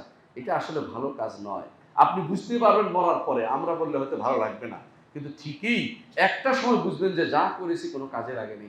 এগুলি আমার সাথে কিছুই যাবে না, যাবে শুধু ক্ষতি জিনিসগুলো যাবে, ভালো জিনিসগুলো কিছুই যাচ্ছে না। আপনি কতটুকু ভালো করেছেন, কতটুকু মন্দ করেছেন আপনি ভালো জানেন। বালিল ইনসানু আলা নাফসিহি বাসীরা ওয়ালাউ আলকা মাআযীরা। মানুষ নিজের নফসের উপরে ভালোই জানে, নফসকে ভালো জানে কি করেছে না করেছে। ওয়ালাউ আলকা মাআযীরা, যদিও ওজর পেশ করে। ওজর কি পেশ করে? আমি তো জনগণের জন্যই করেছি, আমি তো ভালোর জন্যই করেছি। নিজে বসে বসে নিজের অন্তরকে প্রবোধ দেয়। যত কিছুই করেন আপনি ভালো করে অন্তরকে একটু জিজ্ঞাসা করেন, নিজের নফসের সেখানে কোনো অংশ ছিল কিনা, নিজের আত্মার কোনো অংশ ছিল কিনা, নিজের প্রবঞ্চিত হয়েছেন কিনা, নিজেকে অহংকার করার জন্য করছেন কিনা, নিজেকে প্রতিষ্ঠিত করার জন্য করছেন কিনা, নিজেকে দেখানোর জন্য করছেন কিনা, নিজেকে ক্ষমতাসীন করার জন্য করছেন কিনা। এই সবই কিন্তু আল্লাহর কাছে আপনাকে পুরো হিসাব দিতে হবে। আমাদের কাছে কিছু দেওয়ার দরকার নেই। আমরা নিজেরাই ভয়ে আছি যে কত দায়িত্ব আমাদের উপর আছে। যত দায়িত্ব কম নেবেন তত আল্লাহর কাছে তাড়াতাড়ি পার পেয়ে যাবেন। রাসূলুল্লাহ সাল্লাল্লাহু আলাইহি ওয়াসাল্লাম এই জন্য বলেছেন যে গরিবরা 500 বছর আগে ধনীদের আগে জান্নাতে যাবে, কারণ দায়িত্ব কম, তারা দায়িত্ব কম, এই হিসেবে তারা তাড়াতাড়ি পার পেয়ে যাবে। 500 বছর আগে জান্নাতে চলে যাবে, আর ধনীরা হিসাব দিতে দিতে খবর হয়ে যাবে। আপনি যত বেশি দুনিয়াকে জড়াবেন তত বেশি ময়লা নিজের মধ্যে লাগাবেন। দুনিয়ার জড়ানো কমান, ইনশাআল্লাহ আল্লাহ আপনাকে পার করে দিবেন। যত পারেন আমার নবীর মতো হওয়ার চেষ্টা করেন। মুহাম্মদুর রাসূলুল্লাহ সাল্লাল্লাহু আলাইহি ওয়াসাল্লাম দুনিয়া থেকে চলে গেছেন, কিছুই রেখে যাননি, কিছুই রেখে যাননি। কয়েকটা জিনিস ছিল, বলছে আয়েশা এগুলি কি সদকা করা হয়েছে? হুঁশে আসার পর আবার জিজ্ঞাসা করেছেন ওগুলি কি সদকা করা হয়েছে? যতক্ষণ না সদকা করা হয়েছে আমার নবী ততক্ষণ শান্তি পাননি। আপনি একটু চিন্তা করেন, আমার আপনার এই সম্পদ দিয়ে কিছুই হবে না, সন্তানও কাজে লাগবে না, আপনার সম্পদও কাজে লাগবে না। আল মালু ওয়াল বানুনা জিনাতুল হায়াতিদ দুনিয়া, দুনিয়ার জীবনের চাকচিক্য আপনাকে কবরের নিচে কিছুই দিবে না। আপনি এখনই আপনার আমার ভালো হওয়া দরকার। আপনার ভাই, আপনার পাশের মানুষটি আপনারই ভাই, একই সোসাইটির মানুষ, একই সোসাইটির মানুষ, সালাফি মানুষ, আহলে হাদিস মানুষ, এর বিরুদ্ধে একে অপরে লেগে যাবেন না। কারণ আপনার খাটিয়ে তিনিই কাঁধে নেবেন, তিনি আপনার খাটিয়ে কাঁধে নেবেন, আপনি তার খাটিয়ে কাঁধে নেবেন। মাঝখানে এবার দুনিয়ায় ফেতনায় পড়ে একে অপরের বিরুদ্ধে শত্রুতায় লেগে যাব না। ইনশাআল্লাহ যা হয়ে গেছে হয়ে গেছে। ইমানের পথে চলার চেষ্টা করি, যে আমরা ইমান নিয়ে থাকবো, আল্লাহর দ্বীন নিয়ে থাকি, আল্লাহর শরিয়া নিয়ে থাকি। যতটুকু ফিতনা আমাদেরকে পেয়েছে তা থেকে যতটুকু পারি বাঁচার চেষ্টা করি, ইমান আমল দিয়ে আমাদের জীবনটাকে গড়ে তুলি।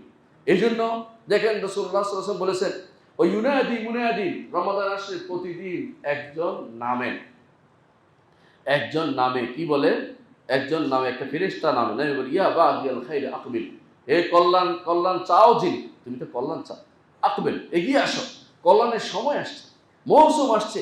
মৌসুমে মাছ না ধরলে পরে মাছ পাওয়া যায় না, মৌসুমে ধান না কাটলে ধান কাটা যায় না। মৌসুম আসছে কল্যাণ, কল্যাণের মৌসুমে তোমাকে তোমাকে এগিয়ে আসতে হবে। ওয়া বাগিয়া শাররি আকসির, হে অকল্যাণের করতে চাও যিনি, তুমি তুমি নিজেকে গুটিয়ে নাও, অকল্যাণ করতে যেও না, অকল্যাণ করলে তোমার কোনো লাভ নেই, তোমার ক্ষতি ছাড়া কিছু নেই। ওয়ালিল্লাহি ওয়াতাকা মিনান নার ওয়া যালিকা ফি কুল্লি লাইলা, আল্লাহ তাআলা কিছু মানুষকে প্রতি রাত্রিতে ক্ষমা করে দেন। রমাদানের প্রতি রাত্রিতে আল্লাহ কিছু মানুষকে জাহান্নাম থেকে মুক্তি দিয়ে দেন। সুবহানাল্লাহ। আমাদের অনেকেই মনে করি শুধু শেষের 10 দিন বুঝি ক্ষমা, কথা ঠিক নয়। প্রথমে রহমত, তারপরে ক্ষমা, তারপরে জাহান্নাম থেকে মুক্তি, এই ভাগটা ঠিক নয়। কারণ প্রতি রাত্রিতেই আল্লাহ তাআলা কিছু মানুষকে জাহান্নাম থেকে মুক্ত করে দেন। এইটাই হচ্ছে সহিহ হাদিস, ইমাম তিরমিজি হাদিসটি বর্ণনা করেছেন। রমাদান মাস স্বাগত। রাসূলুল্লাহ সাল্লাল্লাহু আলাইহি ওয়াসাল্লাম রমাদান মাস আসলে সাহাবায়ে কেরামকে সুসংবাদ জানাতেন এবং বলতেন, রমাদান মাস এসেছে, শাহরুল মুবারক, বরকতময় মাস, কাতাবাল্লাহু আলাইকুম সিয়ামাহু, আল্লাহ এই মাসে তোমাদের জন্য সিয়ামকে লিখে দিয়েছেন, ফরজ করে দিয়েছেন। ফিহি তুফতাহু আবওয়াবুল জান্নাহ, জান্নাতের দরজা খুলে দেওয়া হয়। তুগলাকু ফি আবওয়াবুল জাহান্নাম, জাহান্নামের দরজা বন্ধ করে দেওয়া হয়। তুগল্লু ফি শায়াতিন, শয়তানকে বেঁধে ফেলা হয়। ফিহি লাইলাতুন খায়রুম মিন আলফি শাহর, এতে রয়েছে কিছু রাত, এতে রয়েছে উত্তম একটি রাত যা হাজার মাসের থেকে উত্তম। মান হারুমা খায়রুহা ফাকাদ হারুম, যে কেউ এই রাতের কল্যাণ থেকে বঞ্চিত হয়েছে, এই রাতের কল্যাণ পায়নি, সে তো বিশাল কিছু থেকে বঞ্চিত হয়েছে। ইমাম আহমদ এবং নাসাই হাদিসটি বর্ণনা করেছেন। আরেকটি হাদিসে আনাস ইবনে মালিক রাদিয়াল্লাহু আনহু বলেছেন, রাসূলুল্লাহ সাল্লাল্লাহু আলাইহি ওয়াসাল্লাম বলেছেন, ইফআলুল খায়রা দাহরাকুম, তোমাদের বিভিন্ন সময় তোমরা নেক কাজ করবে, কোনো সন্দেহ নেই।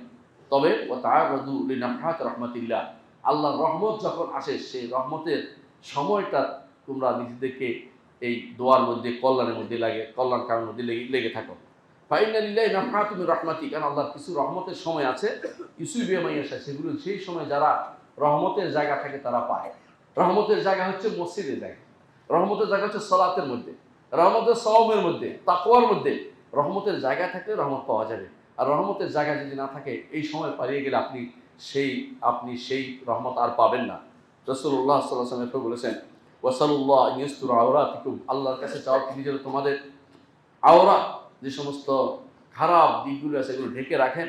ওয়া ইউআমিনা রাওআতিকুম, তোমাদের সমস্ত ভয় আছে ভয়গুলিকে নিরাপদ করে দেন।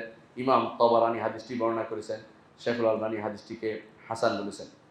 রাসূলুল্লাহ সাল্লাল্লাহু আলাইহি ওয়াসাল্লাম এই মাসে যা যা করতেন, আমি কয়েকটি জিনিস উল্লেখ করে আমার বক্তব্য শেষ করব। এক নম্বর হচ্ছে, এই মাসে রাসূলুল্লাহ সাল্লাল্লাহু আলাইহি ওয়াসাল্লাম তিনি সওম পালন করতে আমাদেরকে বলেছেন। তাহলে সওম পালন করতে হবে, এক নম্বর কাজ।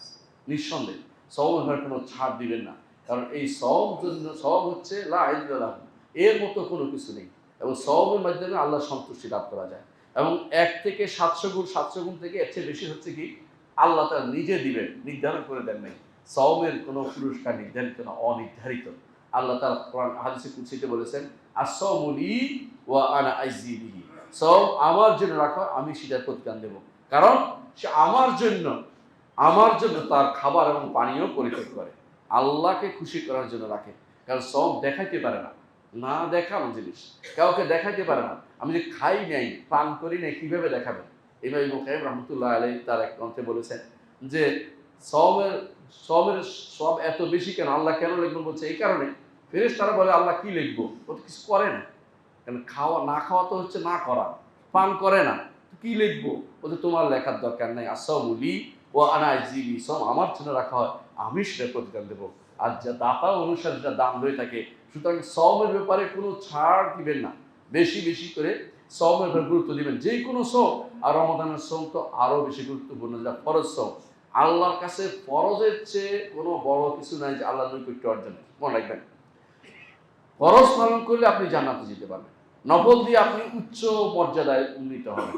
কিন্তু ফরজ না করে আমাদের যারা নফল নামাজ আদায় করে বসে বছরের পর একবার, বছরে একবার আদায় করে, তারা হচ্ছে ভয়াবহ বিভ্রান্তিতে লিপ্ত। তারা ফরজ না করে তারা নফলের জন্য পুরো রাত্রি জেগে থাকে। কেউ সবে বরাত, কেউ সবে মেরাজ পালন করে। এগুলি হচ্ছে পরনের কাপড় খুলে মাথায় পাগড়ি বাঁধার মতো অবস্থা। এগুলি শরীয়ত অনুমোদন করে না। এগুলি হচ্ছে কিছু মানুষের বিভ্রান্তি ছাড়া কিছুই নয়। আপনাকে ফরজ সবার আগে পালন করতে হবে। এই জন্য রমাদান মাসের সওম ব্যাপারে গুরুত্ব দিবেন। দ্বিতীয় যে কাজটি করবেন, কেয়াম। রমাদান মাসে কেয়াম করবেন। কেয়াম রাসূলুল্লাহ সাল্লাল্লাহু আলাইহি ওয়াসাল্লাম, কেয়াম অর্থ হচ্ছে তারাবি, যেটাকে আমরা বলি, এটাই কিয়াম, এটাই সালাতুল লাইল, এটাই কিয়ামুল লাইল, একই জিনিস। যেটাই বলে তাহাজ্জুদ বলে, শেষ রাত্রি বললে তাহাজ্জুদ বলে, প্রথম রাত্রি পড়লে তারাবি বলে। রাসূলুল্লাহ সাল্লাল্লাহু আলাইহি ওয়াসাল্লামের কাছ থেকে তারাবিও সাব্যস্ত আছে। তাহাজ্জুদ তিনি সারা জীবনে পড়েছেন। তাহাজ্জুদ তিনি পড়েছেন 11 রাকাত তিনি পড়েছেন, কখনো তিনি 13 রাকাতও পড়েছেন। সুতরাং বোঝা গেল যে এই এটুকুর মধ্যে হচ্ছে রাসূলুল্লাহ সাল্লাল্লাহু আলাইহি ওয়াসাল্লামের আমলি সুন্নাত, এটা তার আমলি সুন্নাত। রাসূলুল্লাহ সাল্লাল্লাহু আলাইহি ওয়াসাল্লামকে জিজ্ঞাসা করা হয়েছে রাতের সালাত কিভাবে পড়বো? রাসূল বলেছেন সালাতুল লাইলি মাসনা ওয়া মাসনা, 2 রাকাত করে। এই জন্য স্বল্প সালাত কেউ বেশি পড়তেন, কেউ কম পড়তেন। এই নিয়ে বাদাবাদি সঠিক কাজ নয়। আপনি চেষ্টা করুন রাসূলুল্লাহ সাল্লাল্লাহু আলাইহি ওয়াসাল্লাম সুন্নাহর উপর আমল করতে চাই যে আমি 11 রাকাত পড়বো, অসুবিধা নেই, ভালো কথা, 11 রাকাত পড়েন, তবে কোয়ালিটিটাও রক্ষা করবেন। শুধু 11 গণবেন না, রাসূলুল্লাহ সাল্লাল্লাহু আলাইহি ওয়াসাল্লাম যেভাবে পড়েছেন সেভাবে পড়ার চেষ্টা করবেন, তাহলে সুন্নাহ মোতাবেক কাজটা সুন্দর হবে, সময় সোহাগা হবে। রমাদান মাসে এই কিয়ামের মধ্যে আপনার কোরআন পড়াটা খুবই গুরুত্বপূর্ণ। কারণ কিয়ামের মূল উদ্দেশ্য কিন্তু কিয়াম নয়, কিয়ামের মূল উদ্দেশ্য হচ্ছে কোরআনে কারীম পড়া। কারণ রাসূলুল্লাহ সাল্লাল্লাহু আলাইহি ওয়াসাল্লাম কোরআনে কারীম পড়তেন, এত সুন্দর করে তিনি তিলাওয়াত করতেন। আপনাদের মনে আছে রাসূলুল্লাহ সাল্লাল্লাহু আলাইহি ওয়াসাল্লাম এক সাহাবী, তিনি রাসূলের পিছনে দাঁড়িয়েছিলেন। দাঁড়ানোর পরে তিনি রাসূল সূরা বাকারা শুরু করেছেন, বাকারা শেষ করে ফেলেছেন। তারপর সূরা নিসা পড়েছেন, শেষ করে ফেলেছেন। আবার সূরা আলে ইমরান পড়ে কিছুক্ষণ পরে আরো সাহাবী মনে করছে আমার আর দাঁড়াতে পারছি না, কিভাবে পালাবো, টেনশনে ছিলাম। এমন সময় রাসূলুল্লাহ সাল্লাল্লাহু আলাইহি ওয়াসাল্লামের তিনি কাশি আসলো, তিনি তখন রুকুতে গেলেন, মানে তিনি তখন হাফ ছেড়ে বাসা বলে, মানে কোন রকম বাঁচলেন, এরকম অবস্থা। কারণ এত লম্বা টাইম নিয়ে রাসূলুল্লাহ সাল্লাল্লাহু আলাইহি ওয়াসাল্লাম কোরআন তিলাওয়াত করতেন। এবং তুরুল কুনুত হাদিসে আসছে, উত্তম সালাতের উত্তম পদ্ধতি তুরুল কুনুত, যত বেশি কোরআন তেলাওয়াত হবে, কোরআন নিয়ে দাঁড়ান। এই জন্য হাসরের মাঠে কোরআন কেন সুপারিশ করবে? আমাকে নিয়ে দাঁড়িয়েছিল রাতের বেলা। আমরা যারা কোরআনকে নিয়ে আজ ঠিক মতো দাঁড়াই না, কোনো রকম পার করে দেই, সূরা কেরাত পড়ে শেষ করে দেই, আসলে এটা কোরআনের হক আদায় হয় না। রমাদান মাসেও করেন না, তো কোন মাসে আপনি করবেন আমাকে বলেন? রমাদান মাসে অন্তত আগামী বছরের জন্য একটা বড় ধরনের আপনি সিদ্ধান্ত নিয়ে নেন যে এই বছর থেকে আমি আর রমাদান মাস পড়বো, এরপরে প্রতি সালাতে আযান ইকামতের মাঝখানে আমি 5 পৃষ্ঠা করে পড়ে আমি যেন 30 দিনে খতম করে ফেলতে পারি, সেই ব্যবস্থা করি। এই জন্য অভ্যাসে পরিণত হয় আপনার। দুনিয়ার অনেক কিছুই আপনার দেখবেন আপনি সময় করেন, কোরআনের জন্য একটু সময় বের করেন না, কোরআনের জন্য একটু সময় বের করে ফেলেন, কোনো সমস্যা নেই, আল্লাহ আপনাকে বরকত দিবেন। এই জন্য তৃতীয় যে কাজটি করতে হবে, কিরাআতুল কোরআন।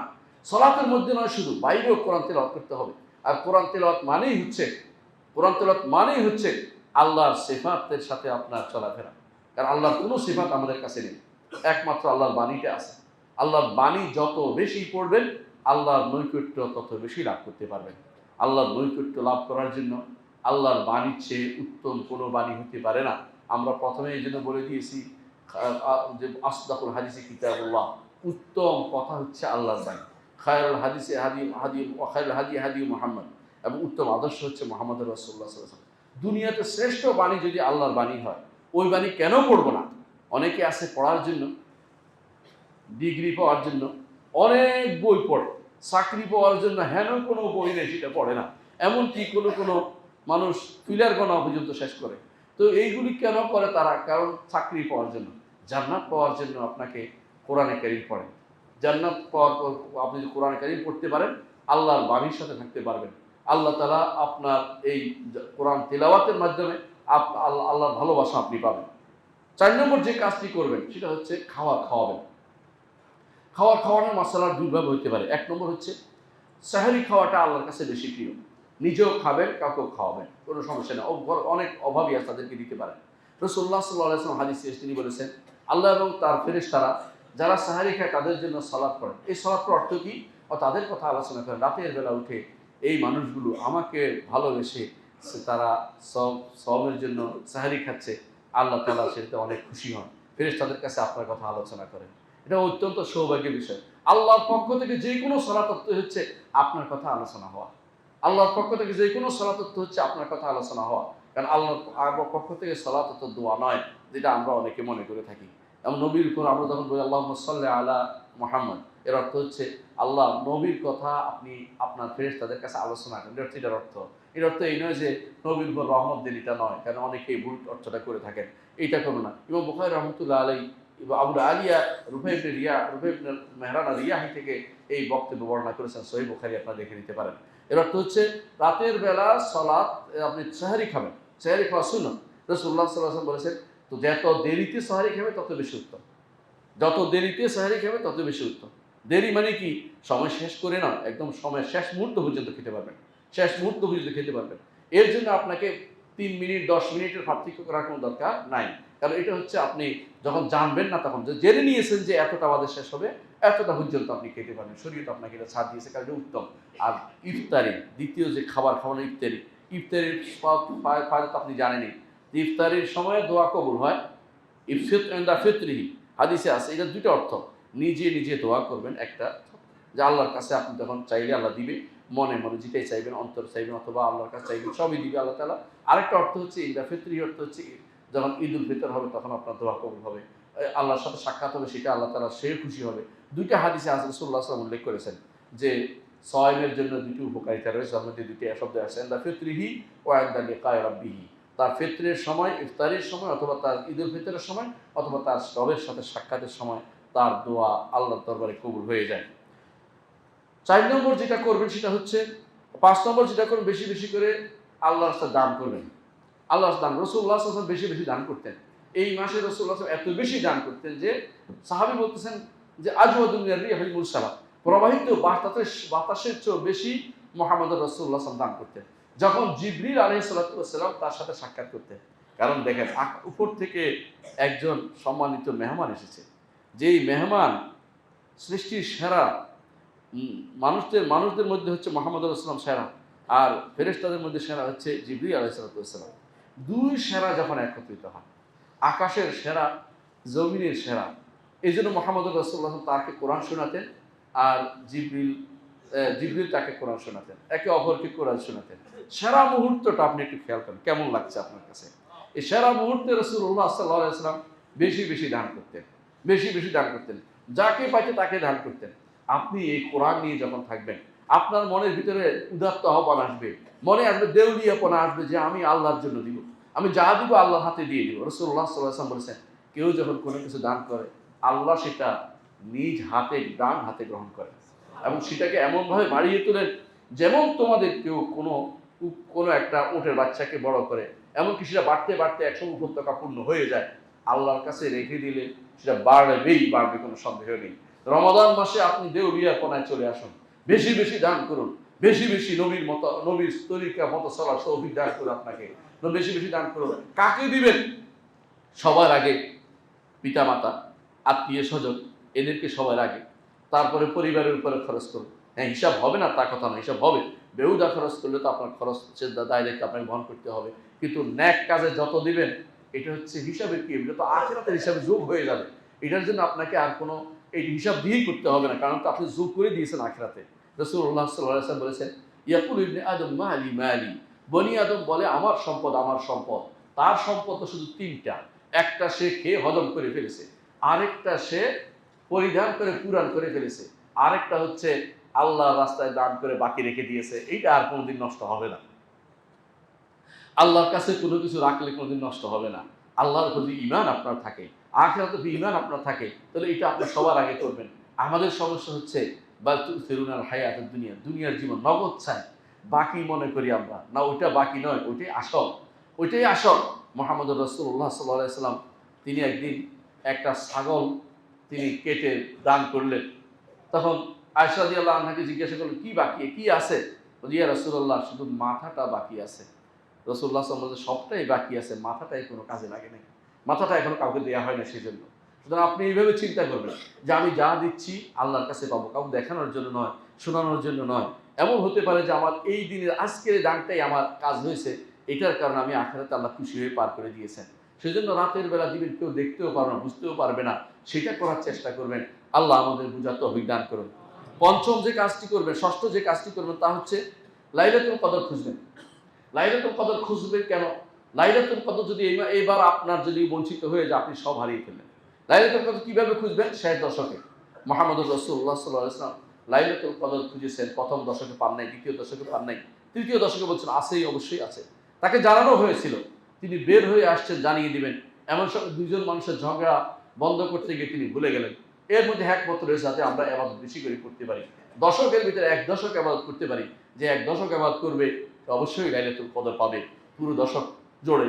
আর যদি জোড় বেজোড় ভাগ করেন, বেজোড়ে বেশি হওয়ার সম্ভাবনা আছে, কিন্তু জোড়ে হবে না তা নয়, জোড়ও হতে পারে। এর মধ্যে 21, 23, 25, 27 এবং 29 এগুলি সবচেয়ে বেশি গুরুত্বপূর্ণ রাত বলে অনেকে মনে করে থাকেন। এবং যদি আমরা হাদিসের দিকে তাকাই তাহলে বুঝতে পারি যে 25-এর রাত্রিটা সবচেয়ে বেশি আমার কাছে গুরুত্বপূর্ণ মনে হয় এই জন্য, কারণ এই রাত্রিতে কোরআন নাজিল হয়েছিল। এটা সহিহ হাদিস দ্বারা প্রমাণিত যে 24-এর দিনগত রাতে আল্লাহ তাআলা কোরআন নাজিল করেছেন। তাহলে বোঝা গেল কোরআন যদি এই আয়াতটা সহিহ হাদিস দ্বারা প্রমাণিত, তাহলে বোঝা গেল লাইলাতুল কদর ওই সময় এই রাত্রিতেই ছিলেন। কারণ শাহরুর রমাদান আল্লাযী উনজিলা ফিল কোরআন, আল্লাহ তাআলা ইন্না আনজালনাহু ফি লাইলাতুল কদর, লাইলাতুল কদর কোরআনে কারীম নাজিল করেছেন। এই নাজিল হওয়া সম্পর্কে একটু ভুল ধারণা আমাদের থাকতে পারে। এই নাজিল হচ্ছে আল্লাহ তাআলা তিনি এইটা তার কাছ থেকে আলাদা হয়ে সেটা বাইতুল ইজ্জাতে এসেছে। কোরআনে কারীম 17ই রমাদান মুহাম্মদুর রাসূলুল্লাহ সাল্লাল্লাহু আলাইহি ওয়াসাল্লামের উপরে ইকরা বিসমি রাব্বিকাল্লাযী খালাক নাজিল হয়েছিল। আর পুরো কোরআন লাইলাতুল কদরে নাজিল হয়েছিল, তবে মুহাম্মদুর রাসূলুল্লাহ সাল্লাল্লাহু আলাইহি ওয়াসাল্লাম নয়, সেটা আলাদা হয়েছিল, আমাদের জন্য আসার জন্য বাজেট হয়েছে। সেখান থেকে আল্লাহ তাআলার ফেরেশতারা এনে দিয়েছেন বা জিবরাইল এনে দিয়েছে, এটা বিশ্বাস করা কুফরি হবে, জায়েজ হবে না। আল্লাহ তাআলা প্রত্যেকটি কথা জিবরিল আল্লাহ থেকে শুনে এসে মুহাম্মদুর রাসূলুল্লাহ সাল্লাল্লাহু আলাইহি ওয়াসাল্লামকে জানিয়ে দিয়েছেন, সেভাবে বিশ্বাস করতে হবে। ইকরা বিসমি রাব্বিকাল্লাযী খালাক, এটা নাজিল হয়েছিল 17 রমাদান। আল্লাহ তাআলা এইজন্য বলছেন ইয়াউমুল ফুরকান, ইয়াউমুল তাকাল জামআন, এইজন্য সেদিন ইয়াউমুল ফুরকান আল্লাহ তাআলা নাম দিয়েছেন, ফুরকানের দিন, কোরআনের দিন। এটা ইমাম সুয়ুতী রাহমাতুল্লাহ আলাইহি ব্যাখ্যা করে জানিয়েছেন। সুতরাং লাইলাতুল কদর খায়রুম মিন আলফি শাহর, হাজার মাসের চেয়ে উত্তম। এই হাজার মাসের চেয়ে উত্তম যেটা, সেটাকে আমরা কাজে না লাগিয়ে যেন আমরা পথভ্রষ্ট হয়ে না যাই, পথহারা হয়ে না যাই, বা বঞ্চিত না হয়ে যায়, এই বিষয়টি খেয়াল রাখবেন। সপ্তম যে কাজটি করবেন, ইতিকাফ করবেন। অনেক কিছুই তো করেন জীবনে, অনেক কিছুই তো করেন, অনেক কাজের জন্য অনেকে লম্বা সফর দেয়। 7 দিনের জন্য আল্লাহর দিকে একটা সফর দেই, আল্লাহর দিকে রমজান মাসে বসে যাই, এই 7 দিন মোবাইলটা বন্ধ করে রাখি, রমাদান মাস পুরোটাই আমরা ফেসবুকটা বন্ধ করে রাখি, কোনো অসুবিধা নাই, কিচ্ছু হয় না। যখন ফেসবুক ছিল তখন আমরা জীবিত ছিলাম, এখনও জীবিত থাকতে পারবো। এই ফেসবুকই আমাদের জীবনের সময়টা নষ্ট করে দেয়, এবং এমন নষ্ট করে আপনি বলতেও পারবেন না কখন যে 3 ঘন্টা চলে গেছে, আপনি বলতে পারবেন না। তখন দেখবেন যে আজান দিয়ে দিচ্ছে, আপনি বসে বসে টিপে চলছে। এই জন্য এগুলি বন্ধ করে দিয়ে এই 10টা দিন কোরআনের জন্য লাইলাতুল কদর পাওয়ার জন্য, আল্লাহর সন্তুষ্টির জন্য 10টা দিন এই ঘরে বসে যান। নারী পুরুষ উভয়ের জন্য এই মসজিদেই শুধুমাত্র ইতিকাফ করতে হয়, ঘরে ইতিকাফ করার কোনো নীতি ইসলাম দেয় নাই। এগুলি হচ্ছে আমাদের বানোয়াট মত, এগুলি থেকে দূরে থাকতে হবে। অষ্টম যে কাজটি করতে পারেন, উমরাতুল ফি রমাদান, রমাদান মাসে একটি উমরা যদি করতে পারেন, মুহাম্মদুর রাসূলুল্লাহ সাল্লাল্লাহু আলাইহি ওয়াসাল্লাম বলেছেন তার সাথে হজ করার মতো সওয়াব রয়েছে। সুবহানাল্লাহ, এই সুযোগটা আপনি আমি নিতে পারি যে রমাদান মাসে অবশ্যই যেন চেষ্টা থাকবে, যার অর্থ আছে তিনি যেন একটা উমরা আদায় করতে পারেন রমাদান মাসে, অর্থ সামর্থ্য যদি থাকে। আর যদি সামর্থ্য নাই তাহলে কি করবেন? তাহলে ফজরের সালাত থেকে শুরু করে সূর্য ওঠা পর্যন্ত আপনি যদি ইবাদত করতে পারেন, সূর্য উঠে 2 রাকাত সালাত আদায় করবেন, তাহলে উমরাতুন হিজ্জাতুন উমরা পূর্ণ, হজ পূর্ণ, দুটোই আপনি সওয়াব পাবেন। হ্যাঁ, তো হজে আপনি পূর্ণ, উমরা তো আর পাচ্ছেন না, কিন্তু সওয়াবটাও তত পাবেন। যারা গরিব আছে তাদের জন্য সেটাও জরুরি, যে অভাবী আছে, পারছি না যেতে, আল্লাহ তাআলা সেটার ব্যবস্থাপনা করে দিয়েছেন। নবম যে কাজটি করবেন সেটা হচ্ছে রমাদান মাসের একদম শেষ অংশে, সেটা হচ্ছে যাকাতুল ফিতর বের করবেন। ইমাম বুখারী রাহমাতুল্লাহ উল্লেখ করেছে ইবনে ওমর রাদিয়াল্লাহু আনহু রমাদান শেষের দিকে 2 দিন আগ থেকে 2 দিন আগ থেকেই তিনি যাকাতুল ফিতর বের করার ব্যবস্থা করতেন। যদি উত্তম হচ্ছে যাকাতুল ফিতর আপনি ঈদের দিন বের করবেন, ঈদের আগের রাতে বের করবেন, কিন্তু 2 দিন আগ থেকে জায়েজ আছে বলে ইমাম বুখারী রাহমাতুল্লাহ উল্লেখ করেছেন। তো কেন দিবেন? যাতে তারা এর দ্বারা উপকৃত হতে পারে। রমাদান মাসের শেষের দিকে এসে ঝগড়া লেগে যায়। সবচেয়ে বেশি ঝগড়া দুইটি হয়। একটা হচ্ছে কয় রাকাত সালাত পড়বো, এই নিয়ে এক ঝগড়া।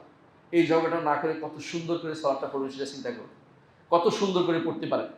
এ নিয়ে ঝগড়া না করে দ্বিতীয় ঝগড়াটা করবেন না। টাকা দিয়ে দেয়া নিয়ে ঝগড়া করবেন না। রাসূলুল্লাহ সাল্লাল্লাহু আলাইহি ওয়াসাল্লাম কি দিয়ে দিয়েছেন সেটা দিয়ে দেন। সেটা দিয়ে নিশ্চিন্তভাবে আপনি পার পেয়ে যাবেন। আর যদি সন্দেহ করেন অসুবিধা কি এটাই তো হচ্ছে আমাদের ফিতনার কারণ। অনেক জায়গাতে অসুবিধা কি বলেই আমরা কিন্তু ফিতনা তৈরি করে দেই। এইজন্য চেষ্টা করবেন রাসূল দিয়েছেন এক সা, সে এক সা দিবেন। এক সা দিয়েছে প্রত্যেকের পক্ষ থেকে এক সা দিবেন। আর সা আপনাদের কাছে আছে আমি বিশ্বাস করি। আল হাদিসদের কাছে সা থাকে।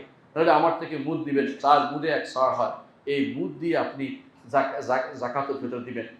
4টা দিলে, মুদ দিয়ে 4টা দিলে অথবা সা দিলে একবার দিলে যাকাতুল ফিতর আদায় হবে। সন্দেহ মুক্ত থাকার জন্য রাসূলুল্লাহ সাল্লাল্লাহু আলাইহি ওয়াসাল্লাম যেটা দিয়ে দিতেন সেটাই ব্যবহার করবেন। আপনার ইবাদত সন্দেহ মুক্ত থাকবেন। আর হিসাব করতে থাকেন সারাদিন কয় কেজি, কেজি তো বেশ কম হয়ে যায়। কারণ ওজনের জিনিস নয় এটা। এটা হচ্ছে জাস্ট ধরার জিনিস, একটা বাটখারার জিনিস। এটা ওজনের জিনিস নয়। এটাকে আমরা ওজনে নিয়ে যখন চলে গেছি তখনই বিভ্রান্তি তৈরি হয়ে গেছে। 10 নম্বর যে কাজটি করবেন তা হচ্ছে রমাদান মাসের শেষে এসে দোয়া করবেন। রমাদান মাসে বেশি বেশি দোয়া করবেন। যত বেশি পারেন রমাদান মাসে দোয়াটা করে নেবেন। আপনার অনেক কিছু এখন দোয়া করতে ইচ্ছা করছে, এখনও করবেন। আর রমাদান মাসে বেশি বেশি করবেন। যত বেশি দোয়া করবেন তত বেশি আল্লাহর সন্তুষ্টি অর্জনে আপনি অসন্তুষ্টি অর্জন করতে পারবেন। আর বেশি বেশি করে আল্লাহর কাছে কারণে করতে চাইবেন, কারণ এটা চাওয়ার জায়গা, চাওয়ার সময়। মৌসুমে যদি না চান কোন সময় চাইবেন? যখনই চাইবেন। সয়েমের সওম যে পালন করে তার দোয়া রাতুরাত হাদিসে আসছে, দোয়া ফেরত দেওয়া হয় না। এজন্য বেশি বেশি করে আমরা সওম পালন করব। যেন আল্লাহ তাআলা সওম পালন করে বেশি বেশি করে দোয়া করব, আল্লাহ তাআলা যেন আমাদেরকে জান্নাত দিয়ে ধন্য করে দেন। প্রিয় ভাইয়েরা, জান্নাতের কাজের জন্যই কিন্তু এত কিছু করছি। এজন্য জান্নাতের জন্য দোয়া করবেন। আল্লাহুম্মা আসআলুকাল জান্নাহ, আল্লাহুম্মা আসআলুকাল জান্নাহ, বেশি বেশি চাইবেন। আল্লাহ জান্নাত চাই। জান্নাতটাকে বড় করে তোলেন মনের কাছে, দুনিয়াকে ছোট করে তোলেন। এটা আপনার আমার জন্য কার্যকর কাজ হবে এই রমাদানে। আল্লাহ আমাদেরকে বোঝার তৌফিক দান করুন। আকুলু কওলি হাযা ওয়া আস্তাগফিরুল্লাহ লি ওয়া লাকুম ওয়া লিসাইরিল মুসলিমিন ফাস্তাগফিরুহু ইন্নাহু হুয়াল গফুরুর রাহিম। ইন্নাল হামদালিল্লাহ নাহমাদুহু ওয়া নাস্তাঈনুহু ওয়া নাস্তাগফিরুহু ওয়া নাউযু বিল্লাহি মিন শুরুরি আনফুসিনা ওয়া মিন সাইয়্যাতি আমালিনা। মান ইয়াহদিহিল্লাহু ফালা মুদিল্লা লাহু ওয়া মান ইউদ্লিল ফালা হাদিয়া লাহু। ওয়া আশহাদু আন লা ইলাহা ইল্লাল্লাহ ওয়াহদাহু লা শারীকা লাহু ওয়া আশহাদু আন্না মুহাম্মাদান আবদুহু ওয়া রাসূলুহু। সম্মানিত মুসলিয়ান ইকরাম, বলছিলাম রমাদান মাসের করণীয় সম্পর্কে। রমাদান মাসে আরেকটি জিনিস হচ্ছে বেশি বেশি করে ইস্তেগফার করতে হবে, বেশি বেশি করে ক্ষমা চাইতে হবে।